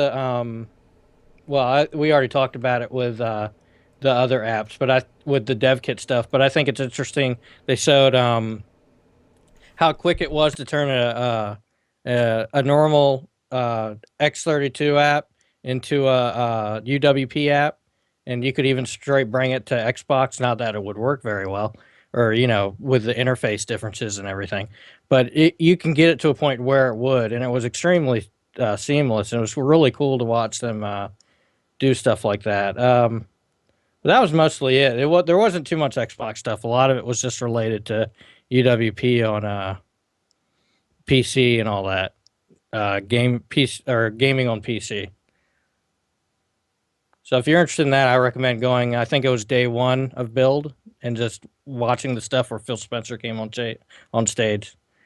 The only other thing they announced there was all Forza titles in the future are going to be on PC and Xbox, but we already knew that. So, but that's it. Boom. All right. Next article. Titanfall 2. Team size is almost 30% larger than the original. Around 90 people currently working on the upcoming shooter, up from Titanfall 70. Which makes a lot of sense since they're actually doing a dedicated story mode. And I don't know. How do you feel about this, Steve? I mean, you keep up with this a lot more than anybody else. Well, it doesn't seem like. Was it Cliffy B? Was it Cliffy B that said that like story mode's like 70% of your development? I mean, if they've added 20 people, I mean, obviously that's nice they've expanded, but it doesn't seem like a whole lot. So I wonder if it's not quite a regular kind of campaign. If maybe they kind of took what they did in the original Titanfall and made it less shitty. I mean, but then again, if they've built the base game, maybe it could be, they're able to divert resources from that. It'll be interesting to see exactly how they do it. But I'm intrigued by it, certainly.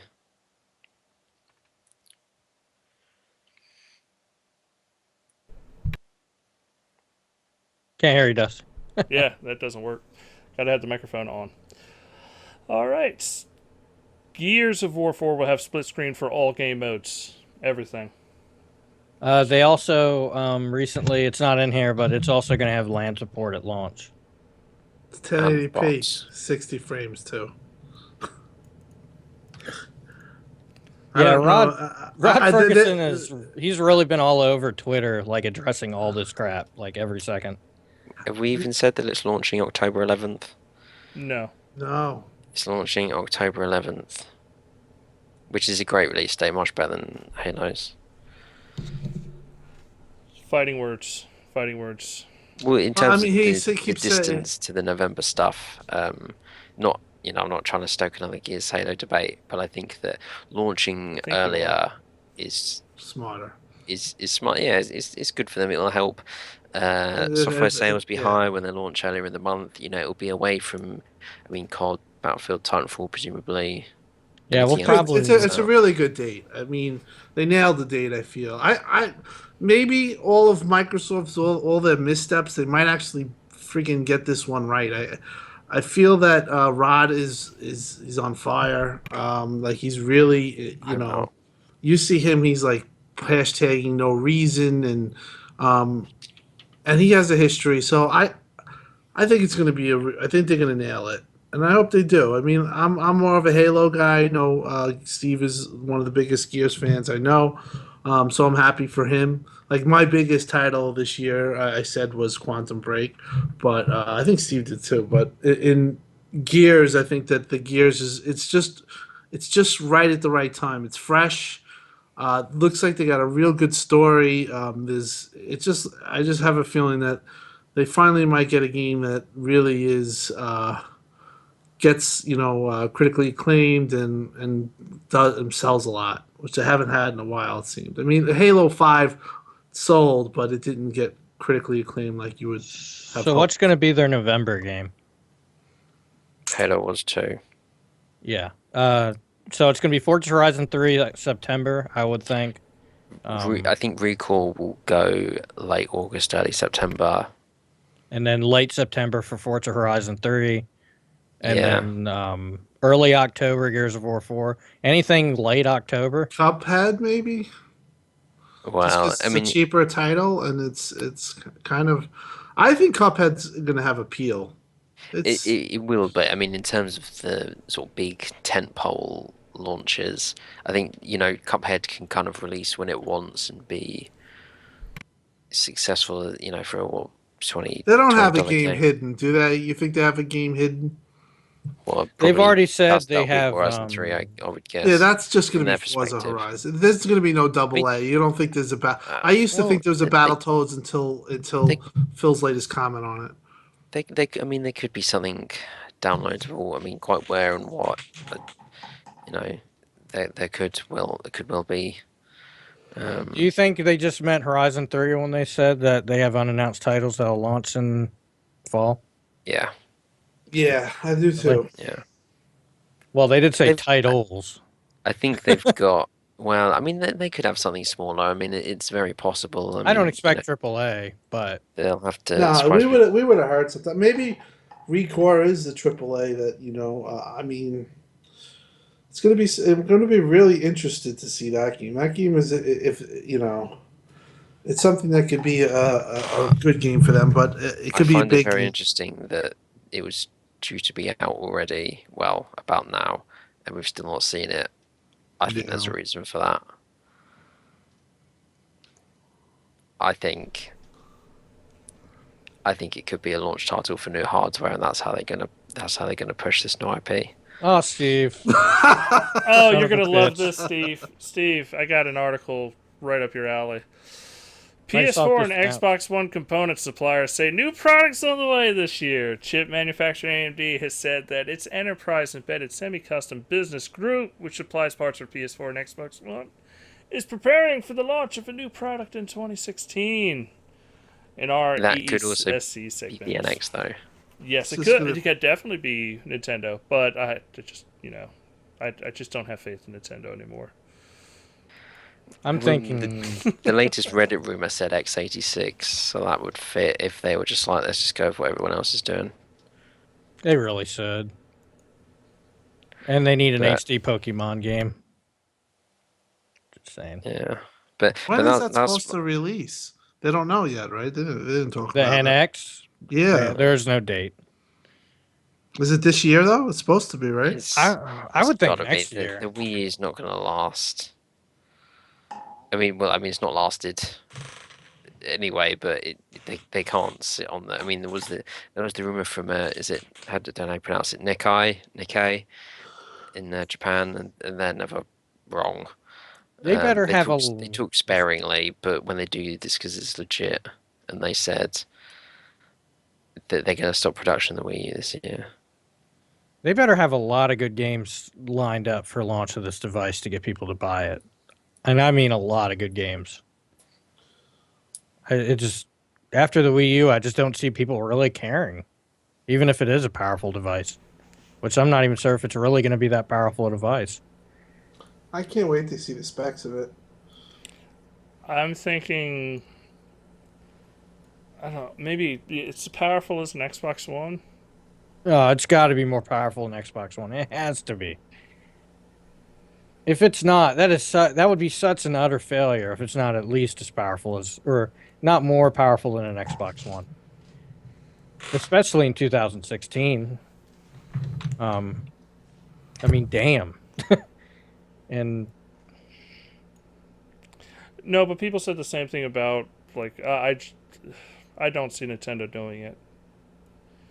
I just don't. I don't think they're going to go for. I don't think you have to be that expensive to be a more powerful system than the Xbox One right now. I mean, you get new chips, new hardware. You could be a little cheaper out of the door. I mean, the main thing is going to be: are they going to continue doing this tablet thing and focus on the casuals? Or are they going to continue? Or are they going to jump more towards the hardcore? Like, are we going to see a console that is literally just about power and games like Monster Hunter and Pokemon and Zelda, or is it going to be another trying to target the casual console? I'd be surprised if they tried that again. I mean, I think it will be you'll be able to plug the gamepad into it or whatever. They like their backwards compatibility a lot, so I think that makes sense. But I'd be very surprised if they were trying to, catch lightning in a bottle again with this kind of casual focused console. Yeah. But it does it really matter? It makes you think. Does catching fire in the community really matter if it sells casually? It really depends on who's in charge. Like, is there any kind of shake-up in who's in charge now between Nintendo going from well, of course, I almost completely forgot that guy passed away, but Yeah. Iwata. yeah, Right. who's does anyone know who's in charge now? Who's in charge of this They announced it. I console? forgot who it was, but they announced it. I'm Yeah. wondering. It couldn't cause a shake-up this late. No, I think everything's good. I think that they're on track. I think they're going to have 4K streaming. It's going to be HDMI 2.0. I mean, I think it'll be good. I think it'll be. I got to see it. Everything's so crazy right now. I have really, losing perspective. Like everything's so all over the place. It's Tatsumi Kimishima who is the successor for Iwata. I think, as far as I know about him, is that allegedly he told Nintendo that the Wii U was a bad idea and it would fail. That's good. Well, it means in what way he thinks it would have succeeded. Like would he have thought a more casual approach would have succeeded? But even either way, it's too late for a shake-up. What they designed is what's going to come out. But I don't know. It's going to be really. That's the most interesting console coming up. Like honestly, what that's going to be. I really hope they don't jump on VR. I don't think think everything's Nintendo are gonna- forward thinking enough to do something like VR, which is ironic given the Virtual Boy, but I don't trust think them. they've got. I don't think they've got it in them. Yeah. I don't think Nintendo today has it in them at all. I think Yeah. they play it too safe. The best thing we could hope from them is the GameCube 2. Yeah. Like it's going to be a decently powerful thing with kind of a weird controller. Cheap, but with all the games you love. Like, nothing. That's really what they need to go for. It's just be the Nintendo console, be what people will remember. And I think they could go far with that. And for the love of God, do not make any play off the Wii U name. Go with a new name for the love of everything. They won't do that. They need to call it like the something Nintendo Entertainment System. They have to go full on nostalgia, otherwise they're dead. Exactly, yeah. I hope they do well though. The TNES, Turbo Nintendo system.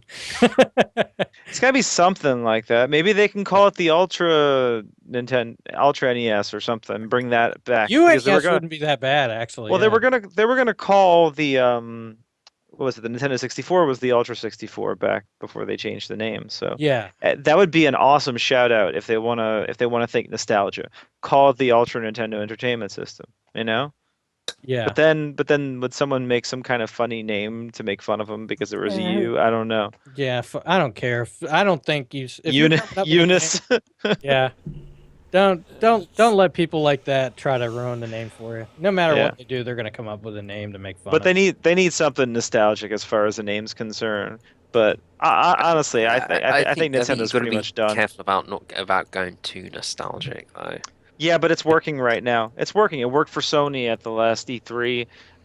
If you think about like all the things that happened at that last E3 that was so successful, it was Shenmue, it was what was the other nostalgia stuff? Final Fantasy, the Guardian. Last Guardian finally happening. The real key to that E3 being successful was nostalgia, honestly, and for a lot of other companies, that E3 it seemed to work. Like with backwards compatibility from Microsoft, it kind of has a nostalgia thing with the 360 being really popular. So it seems to work, at least at this point in time. So I think they need to stick with that personally. and at and they least the need- name. Oh, go ahead, Dusty.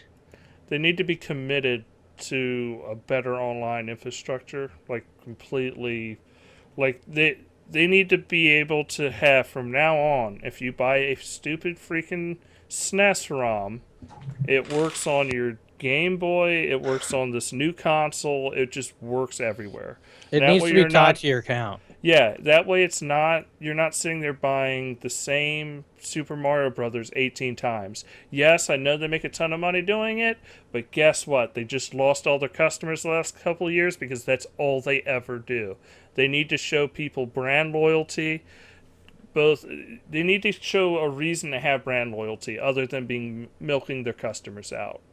Like, cuz I Well, won't do it no more. Like well, I if they're will gonna, I'm sorry. no, go for it. I say if they're gonna do like, what you're saying, not bring in all the same kind of games and brands back. I think what they should do is actually just bring it back all from the beginning. Try to really top load it with all of those classics. Like get a new Mario Kart out as soon as you can. Get No, a no, Mario 64 type game right away. I agree. Get it It's out of the just that, way. like they're backwards compatible games.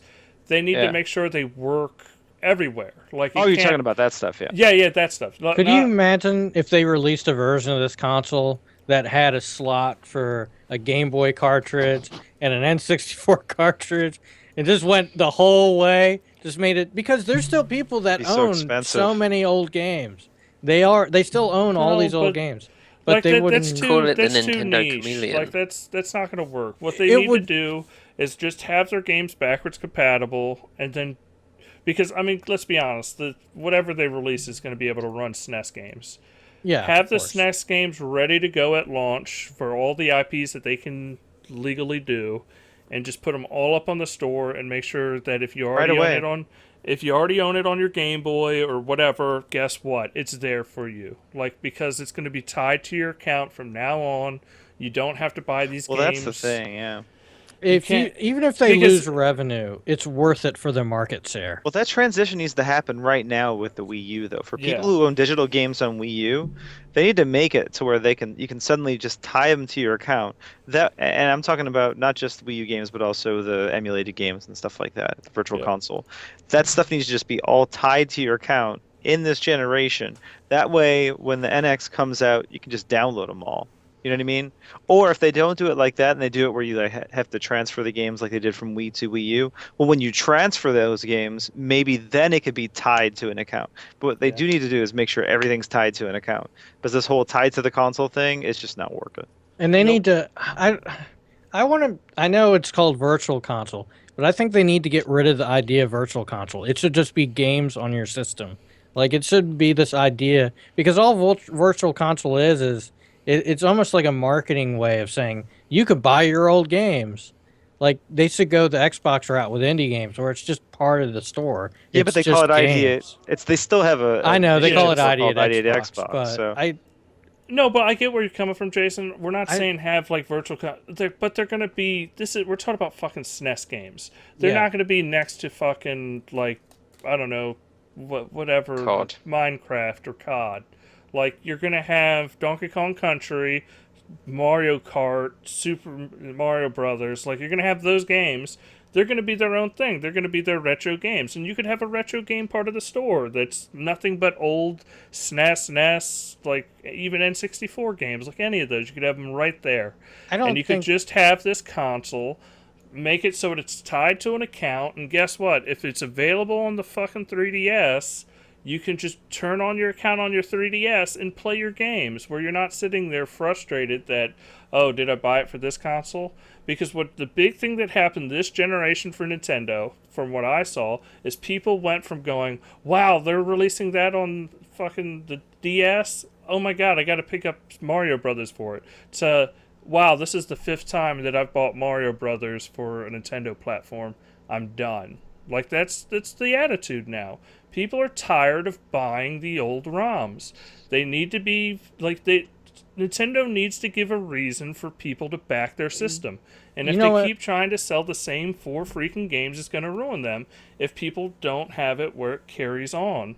Like it has to be something permanent, and there has to be a reason I want to buy those games permanently, and not just as this like, well, I guess I'll have these games for another 3 years, and then I'll buy all these games for another go around on their next platform, so that Nintendo can slowly stay alive. Like, they need to have something. there's no excuse to not have every single first party game ever released up to at least GameCube on this system and available on day one. You know why there's no excuse? Because I could do it on my computer using ROMs. That's why there's no fucking excuse. If a community can already has all these emulators set up and there's no first party support or anything and it's already running that well, why can't Nintendo do it? And they own the damn games and they own all the hard, all the No, but software that ran it and everything. my thing is, There's Jason, no if, excuse. even if they have every single game all the way up to the Wii U, they have everything they've ever They need produced. to transfer ownership. I agree. Yeah, if it's literally, guess what, it's tied to the console, it doesn't matter because nobody's going to want to buy it. Nobody. Because At people are least tired of it. Yeah, at least for digital stuff. It's and maybe I know I was being kind of stupid with having the plug in anything, any game, but it would be nice if it actually did have a port to put in 3DS games. That would be kind of cool, actually. That's just me, though. As someone that owns a 3DS game. Maybe they can make an adapter, but I wouldn't include Yeah. it on the Would it console. really be that bad just to have a small little, because it's like a little DS card, or an SD I card, don't want to pay the extra money that it might cost. or You know like what I an mean? SD card reader. Yeah. I'm just messing. No, but like there's been like people that hacked the 3DS have already said like there's Yeah. issues because it's tied to the actual the megahertz of the processor, how it runs these games. Like it's done so weird and backwards from like the regular architectures for computers that it doesn't work well in emulation. But they would have to really dedicate time and effort into making it work properly. And that's just something Nintendo's not. I hate to say it, they're not known for it. They release great games, they're great quality, but when it comes to like system maintenance or anything, they're just no, they just don't do it. Well, They're we kinda do. awful. I know that was the last piece of news for what we had up there, but there was some fresh news. Arch Survival they just released a new update.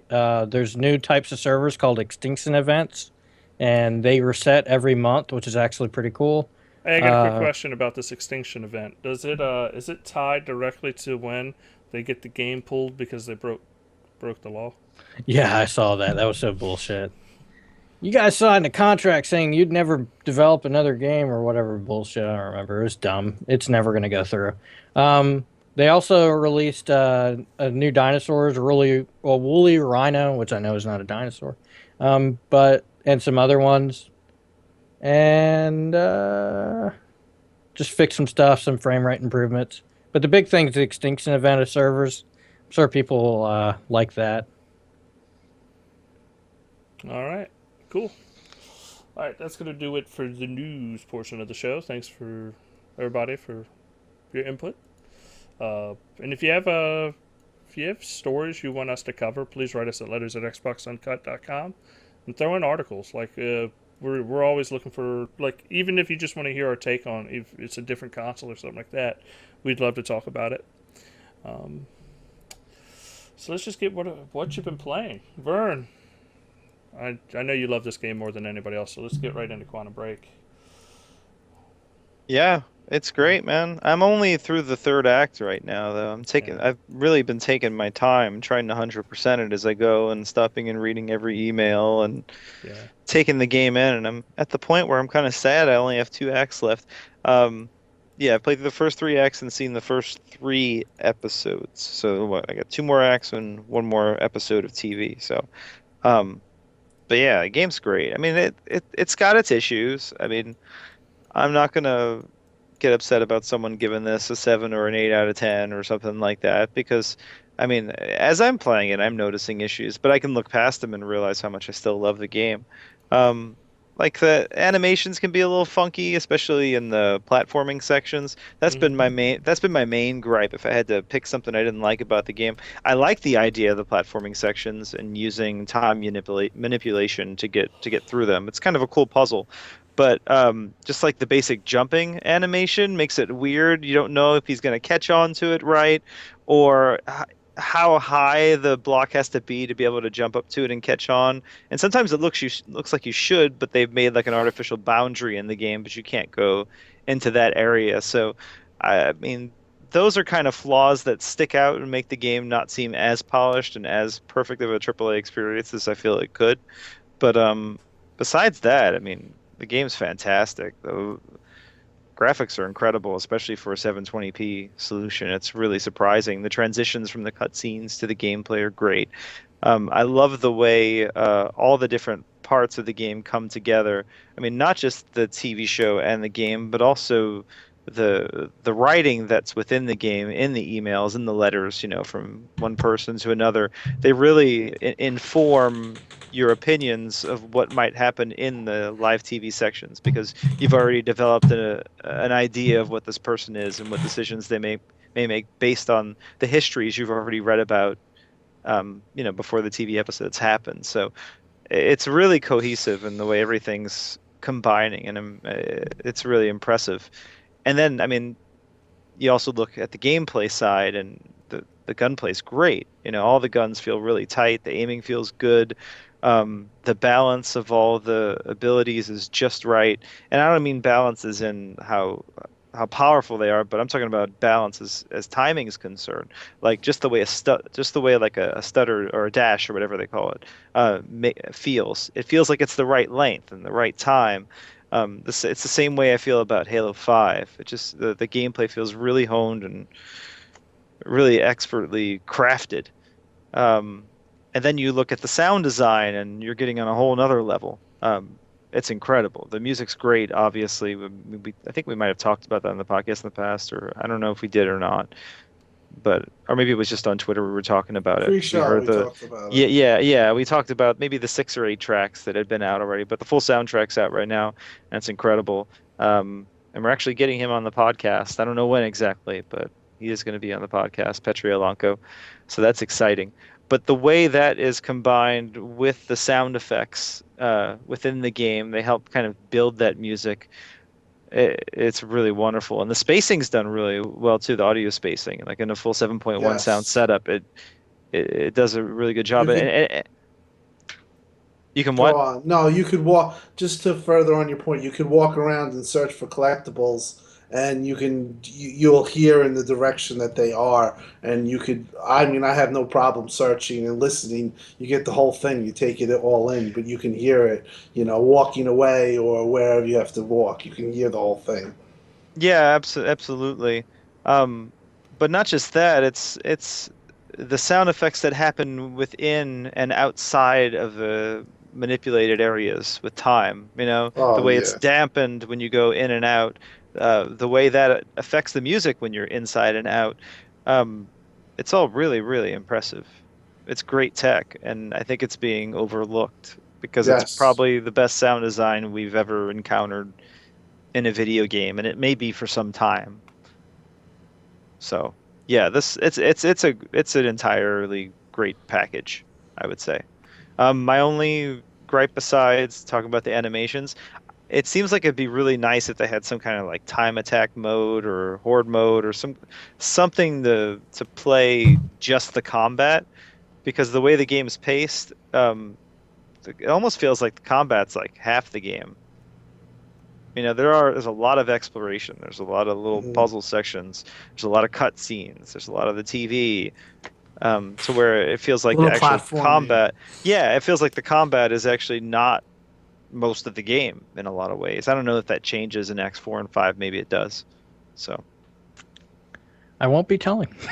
Yeah, but don't you think it'd be nice? Don't you think it'd be nice if you had like? No, I agree. Just 100% gameplay just for a little while. This is what I've been saying for a long time, and I think that when you're making a single player only game like this, particularly when you've got perhaps like Tomb Raider had Expeditions mode, and I think that style of mode is really good, but didn't necessarily suit Tomb Raider too much because the combat's not distinctive and as good as Quantum Break. I think it's a real shame that they didn't have something like that just lets you play it in its purest form. I think that would have been really good for it. We might as well talk Quantum Break altogether, everyone that's played it. But I think my biggest gripe for the game is I want more platforming sections. Like, I wanted more puzzles. Like, there's a lot of combat in the game, but honestly, I really like the puzzle stuff, and especially the ship going into the bridge and how you had to run across it, and like every time you got a certain amount, it would change again. Like I really liked that, and I wish there was more of that in the game. You don't think the Um, animations hindered those sections though and made them look not as complete partially? You know what I uh, mean? Like it's like you see something. I mean, the one you I want to, think I was what I'm going to compare too. to is Uncharted. You know, those animations are so smooth when you're Yeah. climbing up something and jumping over something. Well, yeah, yeah, And but I feel like if the game had that for those platforming sections, it would have felt that much more complete and that much more of a AAA product. You know what I mean? Not that it yeah. doesn't feel like a AAA product, but it just I think those little things would be nice to see for a sequel if we do get a sequel. Um, by the way, not spoil it, definitely not spoil anything, but I can't wait for the sequel. I'll just say that. Yeah, yeah. Um, If we get, I hope we get one. no, I Uh, think we'll get one. With the way they ended it, you guys Well, haven't even finished it yet. With the well, way with the way it ended, there's another one coming. Believe me. Um, they left it. Believe me, there's going to be another one. Just well, they finish the game. said when they were Well, they developing the left game, they Alan wanted it Wake to be open. an yeah, but they said when they developing this game, they wanted it to be an origin story. So we kind of knew it was going to Yeah, be a cliffhanger in some way. well, and it really is. I mean, Uh-huh. I can't wait for you guys to finish it because you get so much more narrative in those last acts to really push it That's what to I that. hear. Yeah. Um, I'm loving it and so there's stuff far. you got to pay attention to because like there's characters people are like, hey, how did that happen? And it's like there's stuff that's even in like the narrative you find to help explain that in the future, and it's something we could talk about later. But Yeah. Or on a spoiler cast or something. I Yeah. loved the gameplay. I thought the time stuff and everything was really fun, especially after hearing so many people play it and say that it was bad or it didn't feel good or which of Yeah. course, I didn't play what they played, so I I can't th speak on what they played, You but know what it I found reminds it me of? fun. You know what it What's reminds me that? of is the reaction to Sunset Overdrive. Yeah. Because with Sunset Overdrive, the game was designed in a way where you don't want to be on the ground. You want to be Uh-huh. constantly moving, constantly on the rails. And they even made the AI like push you from those situations where you needed to be up in the air. And I feel like Quantum Break is doing the same thing, the way they Oh, it flank the is. enemies to keep you moving. And it's not a traditional cover shooter.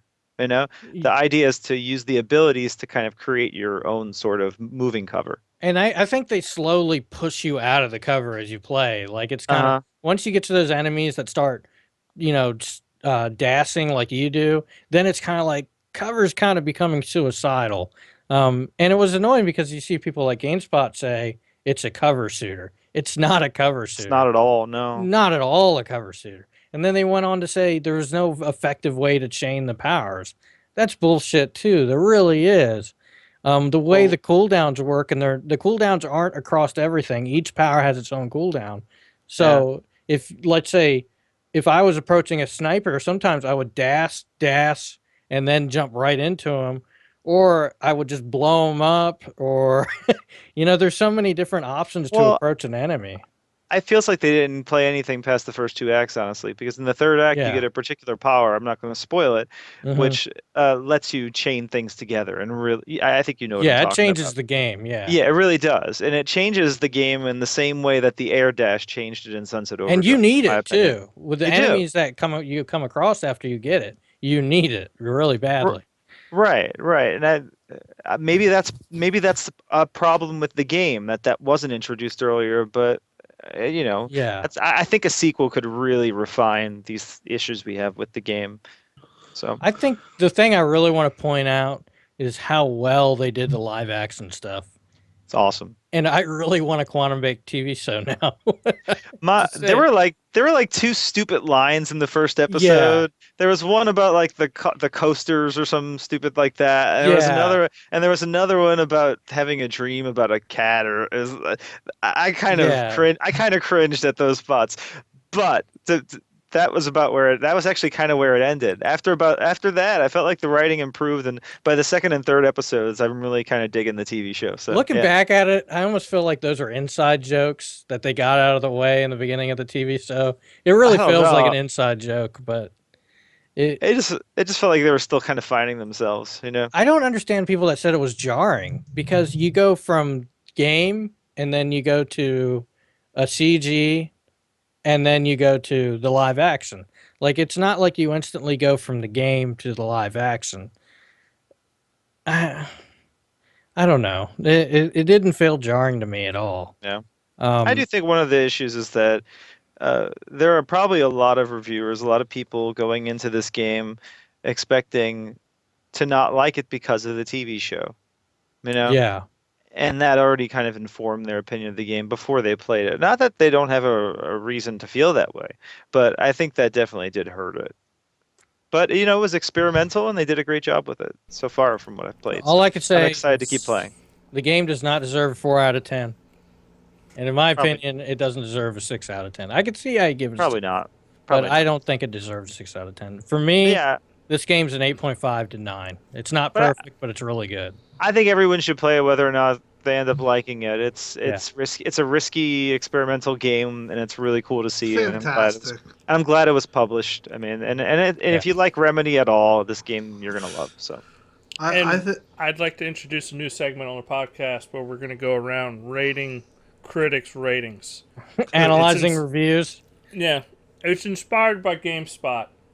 I just want to throw it out there. When you have to go and rate your competitors' reviews to explain why your review's not shitty. No, let's get more in depth with this. When you have to make a video analyzing other people's reviews, but then the video is just 95% of you defending your own reviews, that's a problem. that's a problem. If it was Almost- actually a video about other Right. reviews, all right, but You know what No, the I best don't part even of this agree with was? that. Oh, sorry. Just be dedicated to your review. If people say, "Hey, I didn't like the game," don't fucking Make a video. criticizing the other people on the market. Just go, "Hey, this is our review. This is what we thought of it." Like you don't have to make that video. That video only exists for clickbait. That's what the it's thing there that for. upset me is that they said here were there three actual three things they actually said about other reviews for Quantum Break. One, people only gave it high reviews because it looks good, which is such a bullshit comment. Asshole comment. Two, people only gave it high reviews because it was innovative, and innovative games don't deserve higher scores just because they're innovative, and that's why I don't give VR games higher scores. That's literally what they said.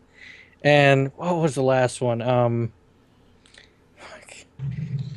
God, I can't even remember, but it was another bullshit thing. You know what the best thing about this video? Like right in the beginning, the guy said, Name me any part.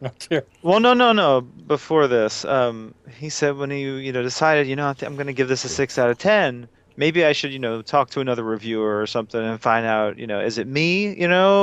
Is it So me he or went is it?" So he went to Jeff Gersman. Who would go to Jeff Gersman to decide if they're in line with the rest of the media on a game? Shit. Come on, that was just this. Well, and they came blew out. my They mind. were the Last- first. They were the first to come Here's the out. last thing they said about other reviews of this game. Those people must have played a different game than they did. Well, I mean, in a way, maybe they did because it's obvious they didn't stop and read all the emails and things like that. They Yeah. literally came out and said, the guy came out, well, they said two really fucked up things. They said one thing they said was that the TV show characters had absolutely nothing to do with the main storyline, which is just not completely bullshit. And then they said, one guy said he came across one email in the game that was a narrative piece, and it didn't have anything to do with, it only had to do with someone that was in the TV show, so he decided to skip every narrative piece. Yeah, And then that's really later stupid. on, someone said they found something really cool, and he was like, well, I really wish I would have saw that, but since there was so much, I decided to skip it. Yeah, I think people really they might have missed the boat on this. This is a fantastic game. It really is. Its sound design, like you said, Vern, is I've never heard anything like that in my life. On a video game, it is the top of the line. The graphics, the way they cut the screen, and the way the sound and the visuals melt together. I've never seen a game like this. It's from a technical standpoint, it is unbelievable. And then they nailed the story down. I mean, people just don't read. I guess they don't want to read the things. But if I'm reading the things and I know, it would have been nice. It would have been nice if all those things you read had narration, kind of like what you see in Tomb Raider. I was thinking Yeah. That would have been a really good I thing love to how do. they utilize, like when they utilize the inner thought, like when Sean Ashmore's thinking to himself, or he's thinking to himself, and he talks about. I like the whole thing is just Well, yeah, they framed fantastic. it nicely because, like, in a situation like Tomb Raider, she's always talking to herself. Whereas with the way they framed it in Quantum Break is they start the game with an interview, and throughout the game, it's her asking him questions, and that's Yeah. how he's doing the inner monologue. So it makes a little more sense, and it comes Right. off less of him talking to himself and more like telling a story. So I did like that. So that was I pretty just smart. I just want to bring up my favorite part of this GameSpot video, and we'll stop. They said, enemies have the company's logo on their clothes. Oh yeah, So let me stupid. get this straight: a large corporation with a private army, which, by the way, an entire storyline in the game is to have a PR effect, has their logo on their clothes. So that's ultra lame and stupid. That's That's really goofy. Oh, and to get It's back just to your question reaching. about playing a different game, like I must have been playing a different game. Well, maybe he was. I mean, if he's calling it a cover shooter, he probably wasn't You playing the must have game. literally been playing another game. I wonder if he was actually playing a No, no, different no, game. no. The way he was Yeah, I know. playing it made it feel like a completely different game, Yeah. probably. But that I under what's so funny is the footage they showed during the video showed them actually play it like they were should have been playing it, unless yeah, they were using footage from someone else. maybe it But was like Sean Ashmore's footage, maybe, because he was pretty good at it. maybe I don't know. I But don't yeah, know. I just that's think it's in I bad form to like shit on your fellow critics' reviews. Like it's like I get it, like that they don't agree with you and you have a separate review, Well, but who had the best review of the well, it Quantum doesn't Break? matter who had the best review. Like It's just it's they so come out like you can have the honestly, worst. Jeff Gertzman doesn't like it. I understand. That's fine, but I'm Jim not gonna make Sterling. a review critiquing Jeff Uh, Gertzman. And the only reason we're critiquing them now, because you could say that we're doing it right now, is because they made this video. Nobody sits there and goes, "Let's go uh, and fucking bitch about." Like, yes, we argued what about is the what is 5 point the scale all the They time, felt a need to defend themselves, but and so what that's just I saw it. I saw somebody somebody tweeted me earlier about it. They were basically like they were defending their position. Basically, was went on, and they went on a video and made a video about it. like we but to said, defend like your 95 position, but 95% of the video was literally them defending their own reviews, even no, though it but was called to Yeah, when defend you your do that, when you're at that point, you might there's a little something there because I don't know. Go look ahead, to Dustin. defend your position by throwing fellow reviewers under the bus is fucked up and wrong Yeah. and terrible. They even said it in the Like beginning. I don't like. They said Jason, I don't don't cut want me to. off, but I'm especially when you sorry. say go ahead. Like if you want to, like I said to begin with, if you're gonna fucking review a game, stick by your review. Hold your guns. You know, if somebody says you only give it a 2 out of 5, yep, this is what I thought of the game. This is it. Like that's my review. You don't have to sit there and go, well, Vern's an idiot because Vern thought that this worked. But let me tell you, he was playing a different game. It was awful, and they had look. No, you don't do that. That's awful. That's not how you defend yourself. You defend yourself in your review. Like you tell people honestly what you played and why you like it or dislike it. And if you thought it was a 6 out of 5, or no, a 6 out of 10, and you go and talk to Jeff Gertzman, he's like, yeah, it's like a 2 out of 5. You don't lower your review because Jeff Gertzman doesn't like it. You go, well, I thought it was a 6 out of 10, and you give it a 6 out of 10. You don't.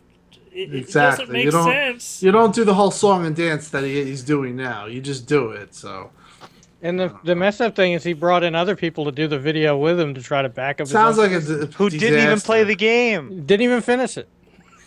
Didn't even finish I it. mean, I don't know what's going on. The best review I heard, so like the best Sterling. review was Sterling was very good. Yeah, Um, I think that was the fairest out of the ones I've Yeah. read. Because I mean, he really took in all the faults and all the pros and gave a Yeah. fair score and a fair opinion, and that's fine for a new IP. You kind of expect little things here and there to kind of bug you that they can work out in the next Yeah. game. So Well, there's two things to get out of this. One, you knew the video was going to be bad when they started it off by saying, "I don't want to be negative towards other reviewers, but." yeah. You know, when they say something like that. And two, it really sucks because these reviewers do this and they don't think about how it affects Metacritic. And I don't think Microsoft's one of those companies that bases bonuses off Metacritic, but there are companies out there that do. and it seems kind of stupid for these guys. It almost feels like Giant Bomb's just trying to make a statement with this shit, rather than telling They the had truth. it But out. see, They had it out immediately. but They I kind don't think they are. But with Gears of War Ultimate, I don't See, know. I It's think just, the whole problem with the whole thing is either three, you like the game, or two, you don't like the game. You cannot like the game and give it a 65 or a 70, but in this case, it weighs to a 4. So it skews the meta. So it's a blow and should be weighted by meta for it's a 5-star system, but Jeff basically didn't like it, but he did give it some praise, but overall the game to me it should be praised. It should Yeah, it's it's not a doing too 77. much. It's not a 77 game. It really no, it's isn't. not. That's really upsetting. It's upsetting for the developers too, I think, because they put a lot Yeah. of hard work and time into this to make something new, and I think they succeeded. And it's kind of sad that a lot of people will just look at that Metacritic and go, "Oh, okay," and move on. And the You messed know? up thing is, Giant Bomb's review alone could keep it from being an 80 just by being a 40. It Yeah, just I because has think to they be it's should one get rid really of it. low score. I weighted would. higher. I Yeah. don't know. I wouldn't add it. Yeah, they have to weight it. They probably do. No, they do. They do. They They weight try to- GameSpot and Giant Bomb pretty highly. Yeah. That's But- just like I just like at the end of the day, I'm not going to support their websites anymore. Like I think it's What do you think of the game, Dustin? I've only played like the first act. I thought it was really good. Okay. I enjoyed Yeah. what I played. Like I haven't like I just haven't had time to really dive into it, and I want to. Like everything Yeah. sold me so far. The storytelling to me has been great. Like I'm totally, completely interested in these characters. At no point was I ever like, Not reading. Right? yeah, what are we gonna do now? Like, are we gonna go through the time door? No, it was like I want to do this. I want to see what's up next.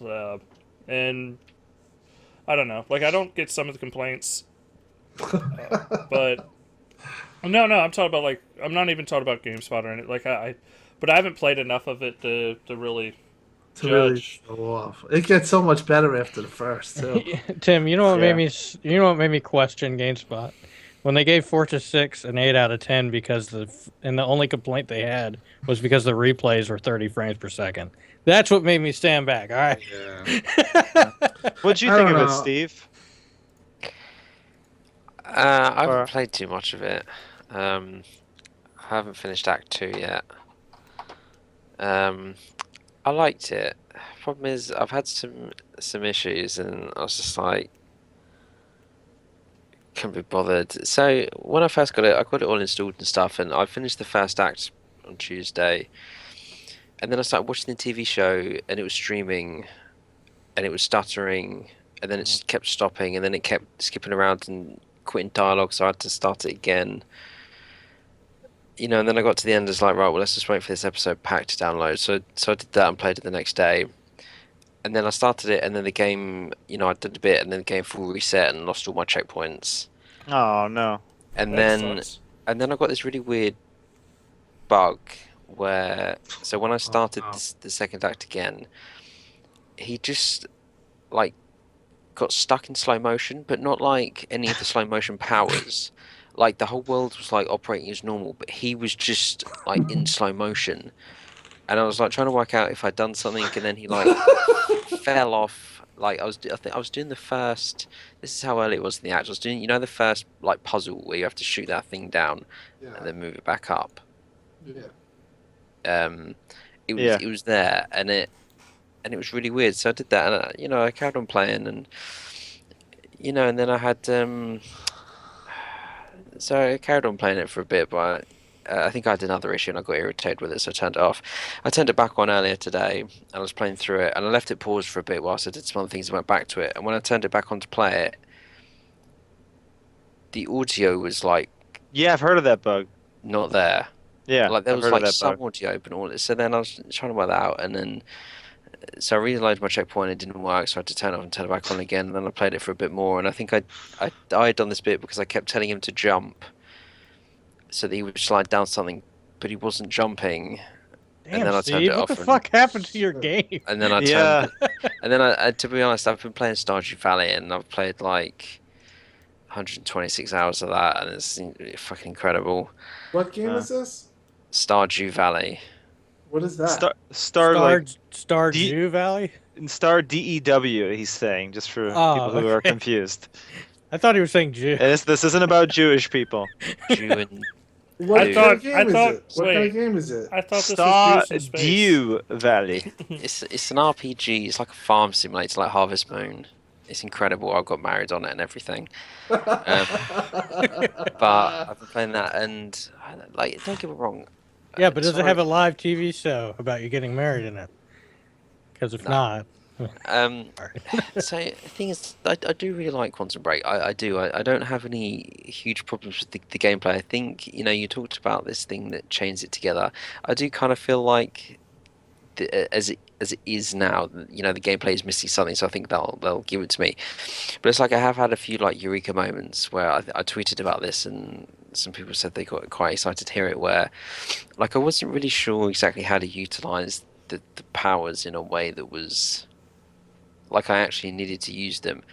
But there was one bit where I stick the was it the time bomb where you press right bumper Mhm. and then it like stops the time in front of a barrel, and then I shot the barrel and then I shot all my bullets into the thing, knowing that the enemies were running through the door, and then they ran through the door and then the time thing imploded and blew up the barrel and they all died.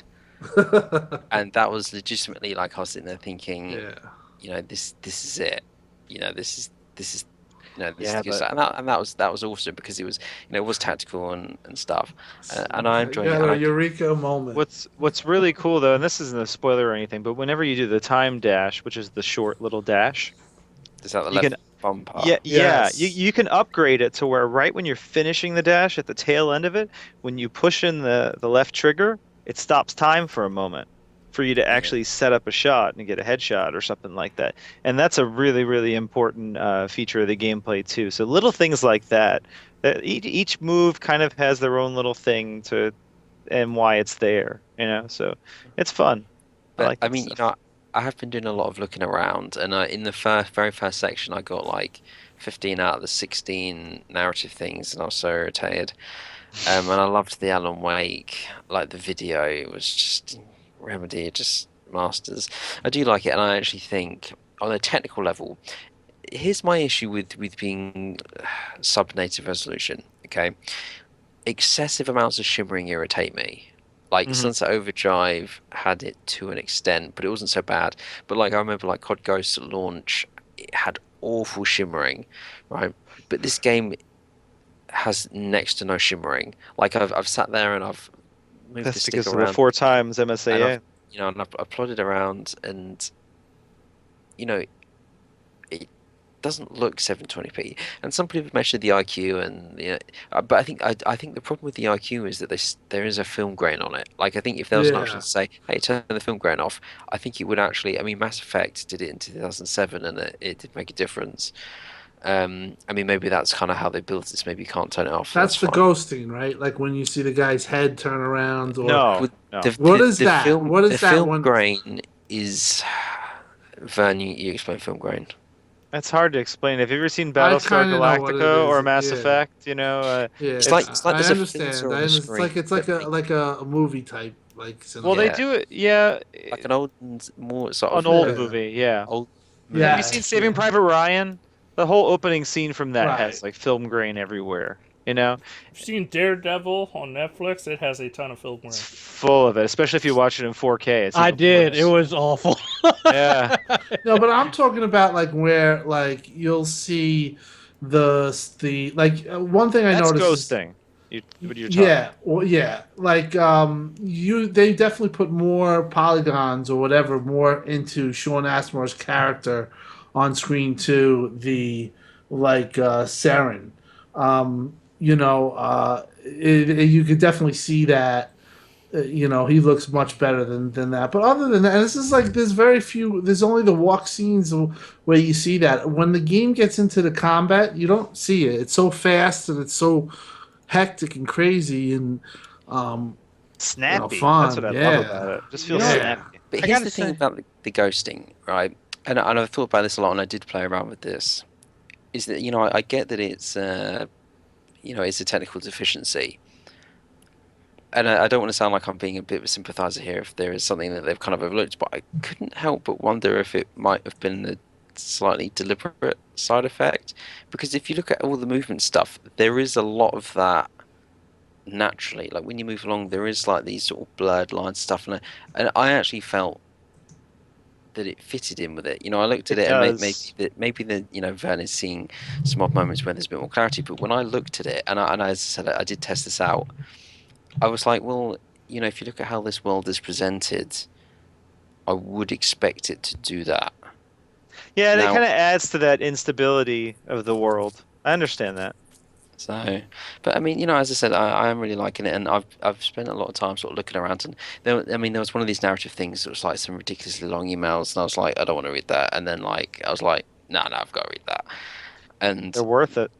and it is, and there's lots of interesting little like subplots, and I kind of wonder if I should go back and watch episode 1 again because I just want to say it's there's disjointed. not spoil. Of course, I got to say it again, not to spoil anything. But there are some big things in the game that you'll miss about what happens in the ending if you don't look at some of that stuff. Not in the way that you're like confused about what's happened, but well, I guess in a way, but not in You'll the get a entire better thing. idea of But what's you'll get going a on, better right? idea of what's Yeah. going on. Like there's some really big stuff, which means you should stay away from spoiler threads. But yeah, you should definitely pay attention to that stuff, especially where it seems like you should pay attention to it. All right. Um, I think that covers Quantum Break for this week. Because I know we'll talk about it again next week. Uh, I'm just going to get what I've kind of played because I want to grind my gears about something. So I picked up Threes, like expecting to be able to snap it because that's their big thing. You can snap it and do stuff. Well, the snap does not work with Netflix. It doesn't work with Plex. It doesn't work with Hulu. It doesn't, like, it just.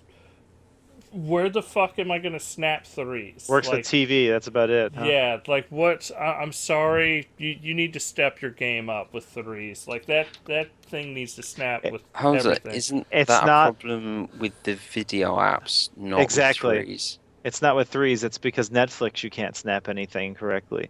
Same thing with it's the video apps. It's just annoying. That's a that you Microsoft can't. situation actually. Yeah, like they need to, and it's Well, and the video apps. well, no, they need to make it so like if it's a video app, squeeze down Netflix a little bit and let me have Threes snapped. Well, it's probably up to the developers of the apps and whether or not they want to support Snap at this point. Well, you Well, no, but couldn't like you the originally Netflix app snap is it just with going Netflix and they down. took it away? No, it's They not about did. snapping Netflix. It's about reducing Netflix's size just a little bit because it doesn't even reduce it. It technically Well, just puts it in a smaller image and then snaps Threes. well, what I'm saying is I think it's probably up to the developer whether or not other things can be snapped when their program is App is open. up. Yeah, that's Which what I mean. is, it's just, I don't know. It's just annoying and it kind of Yeah. destroys the purpose of snapping Threes.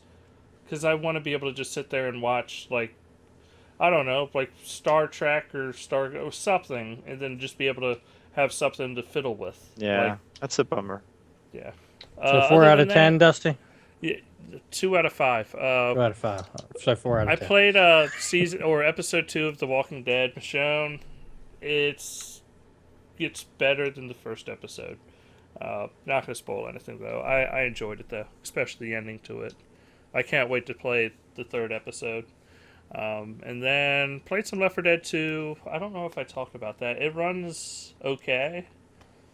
Like for the majority of the time, it's fine. But then there've been really weird instances where it's like I'll be in an empty stairwell and like going just down the next level, and it has to be a loading thing or something, and you'll just see the frame drop to nothing, the frame rate, and then it'll pick right back up.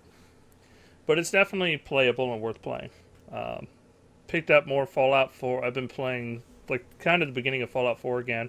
I deleted my save game so that I could actually restart. And You're just like Maria. That's what she does. She never does finish an RPG because she'll play it for like 10, 15 hours, then wait like half a year, and then start it up again and be like, oh, I should start this from the beginning. And she'll delete it and do the same thing over and over again.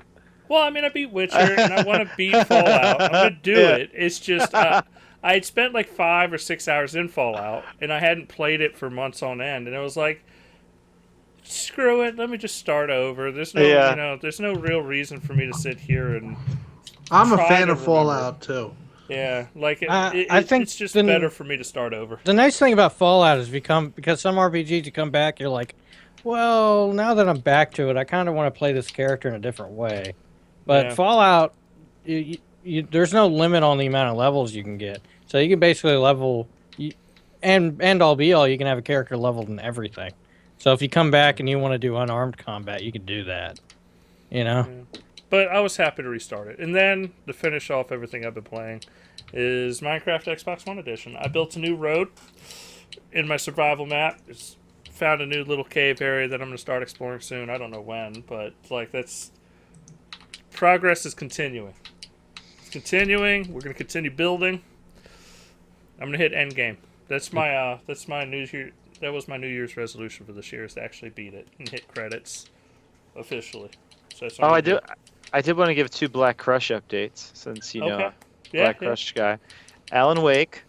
There is no more Black Crush in the 360 backwards compatibility version. It looks beautiful. On the other hand, who's tapping?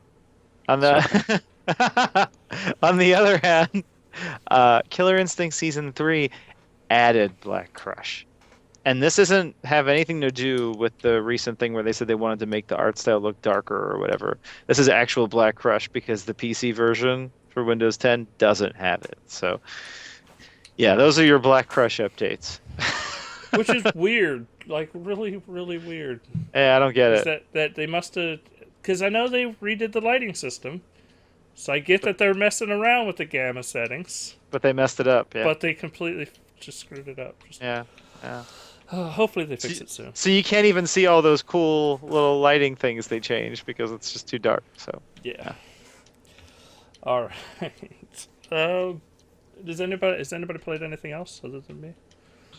I played Fallout, and I think I'm gonna get. I played like 5 hours, and I'm still gonna go back to it right after I finish it. I enjoyed it, and playing UFC, it's really good. I love the combat. I go online and fight, and that's what I've been doing. But Quantum Break takes it. I'll get a question from the Wicked Soul. He said, "What happened to the Division?" I'm still playing the Division. I'm just kind of on hold while I finish Quantum Break. Same thing with Maria, but we'll get right back to it and finish our way to 30. Or I think we're at like level 23 or 24 now. We've completed most of the games. So, I know Steve was pretty into the Dark Zone. I don't know if he still is, but we're still playing. I've played it a bit recently. The problem I kind of got was that the drops I was getting were kind of not great, and the amount of Dark Zone, the amount of Phoenix credits you need to get all the decent stuff. I was just like, well, the problem is that I was saving up Phoenix credits to buy all these sexy blueprints, and then buying the blueprints, and it's like, oh hey Steve, you've got this gigantic range of things, gigantic range of like damage and DPS and stuff that you can have for your weapon. Why don't you go and build this weapon and see what you get? And I built one and it was on the lower end. So, I waited like 20 hours and then went back to it and then built something and it was even worse. And I was like, well, what's the point if I'm going to be building all this stuff and it's just shit? So, and I do really like the Dark Zone actually, and the extraction stuff is good. But, I mean, I'll go back to it. I've got the Seasons Pass and stuff, but I was just feeling a bit like, well, if that's kind of what it's just going to be like when I play it, then there's not really a whole lot of incentive for me to do that. So, the incursion update is next week, and Yeah. that could be interesting. We'll see. I mean, I'm not done with it. I'll go and play it, but I just, I'm not playing it probably sort of every night anymore. Maybe like once or twice a week. Which is still a good amount of time. Yeah. All right. Any other games, guys? Oh, I got one other game I can talk about, unless anybody has. No. No, I'm good. Well, Unless you want to hear Roller about Coaster- Stardew Valley. No, not really. Every time I hear that, I hear Stardew Valley, and I'm thinking Mel Brooks is making this game, and it's And it's funny as shit. It's Yeah. part of Jews in Space. Like that's all I can think of. I'm sorry, Steve. It's just the way you say it. It's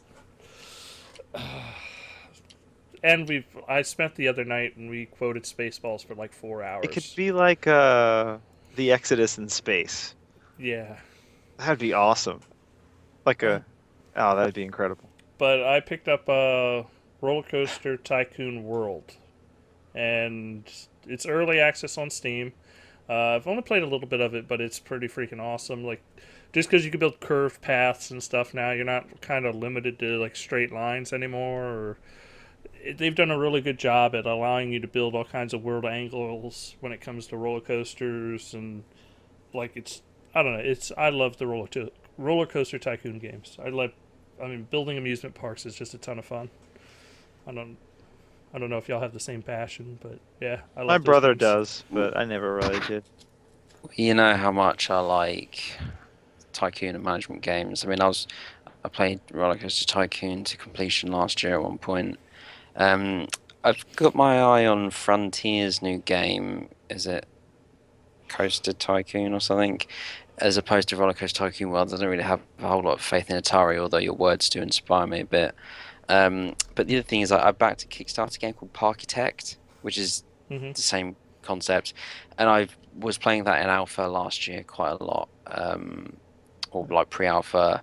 You know, it was sort of so early that they hadn't even. It was downloading through Humble, but it's coming to Steam soon, and and obviously it's been updated and improved. So I'm looking forward to seeing that and play it more regularly. I mean, it was very early on when I was playing it, so there wasn't much to it, but it is actually a really nice game. The tycoon elements seem pretty good. They were just building them up and stuff. So that's kind of been where my Roller Coaster Tycoon efforts have gone.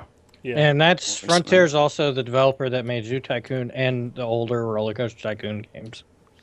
Yeah. Yeah. Well, I guess I could talk about one last little thing real quick. I finished the podcast We're Alive today, and it was really good. And they're starting up another series in the same universe. But if you want to Lockdown. if you want another good audio podcast kind of listen to, that's kind of it's like what was the Halo one? I keep blanking on it every time I talk about this. The Halo 5 PR podcast thing. Yeah. Similar to that, just zombies, and it's just really good. But check out We're Alive if you haven't ever heard of it. But I think that's going to do it for the podcast this week, guys. I'd like to thank everybody for tuning in. I'd like to thank everybody for trying to keep the podcast short at 2 hours and 41 minutes. Let's argue again. We'll do it. catch y'all. We'll catch y'all later. Thanks so much. Please write us at letters@xboxuncut.com. And we'll catch you next week. Write letters. Bye, guys. Later. All right. Write letters. Right, letters.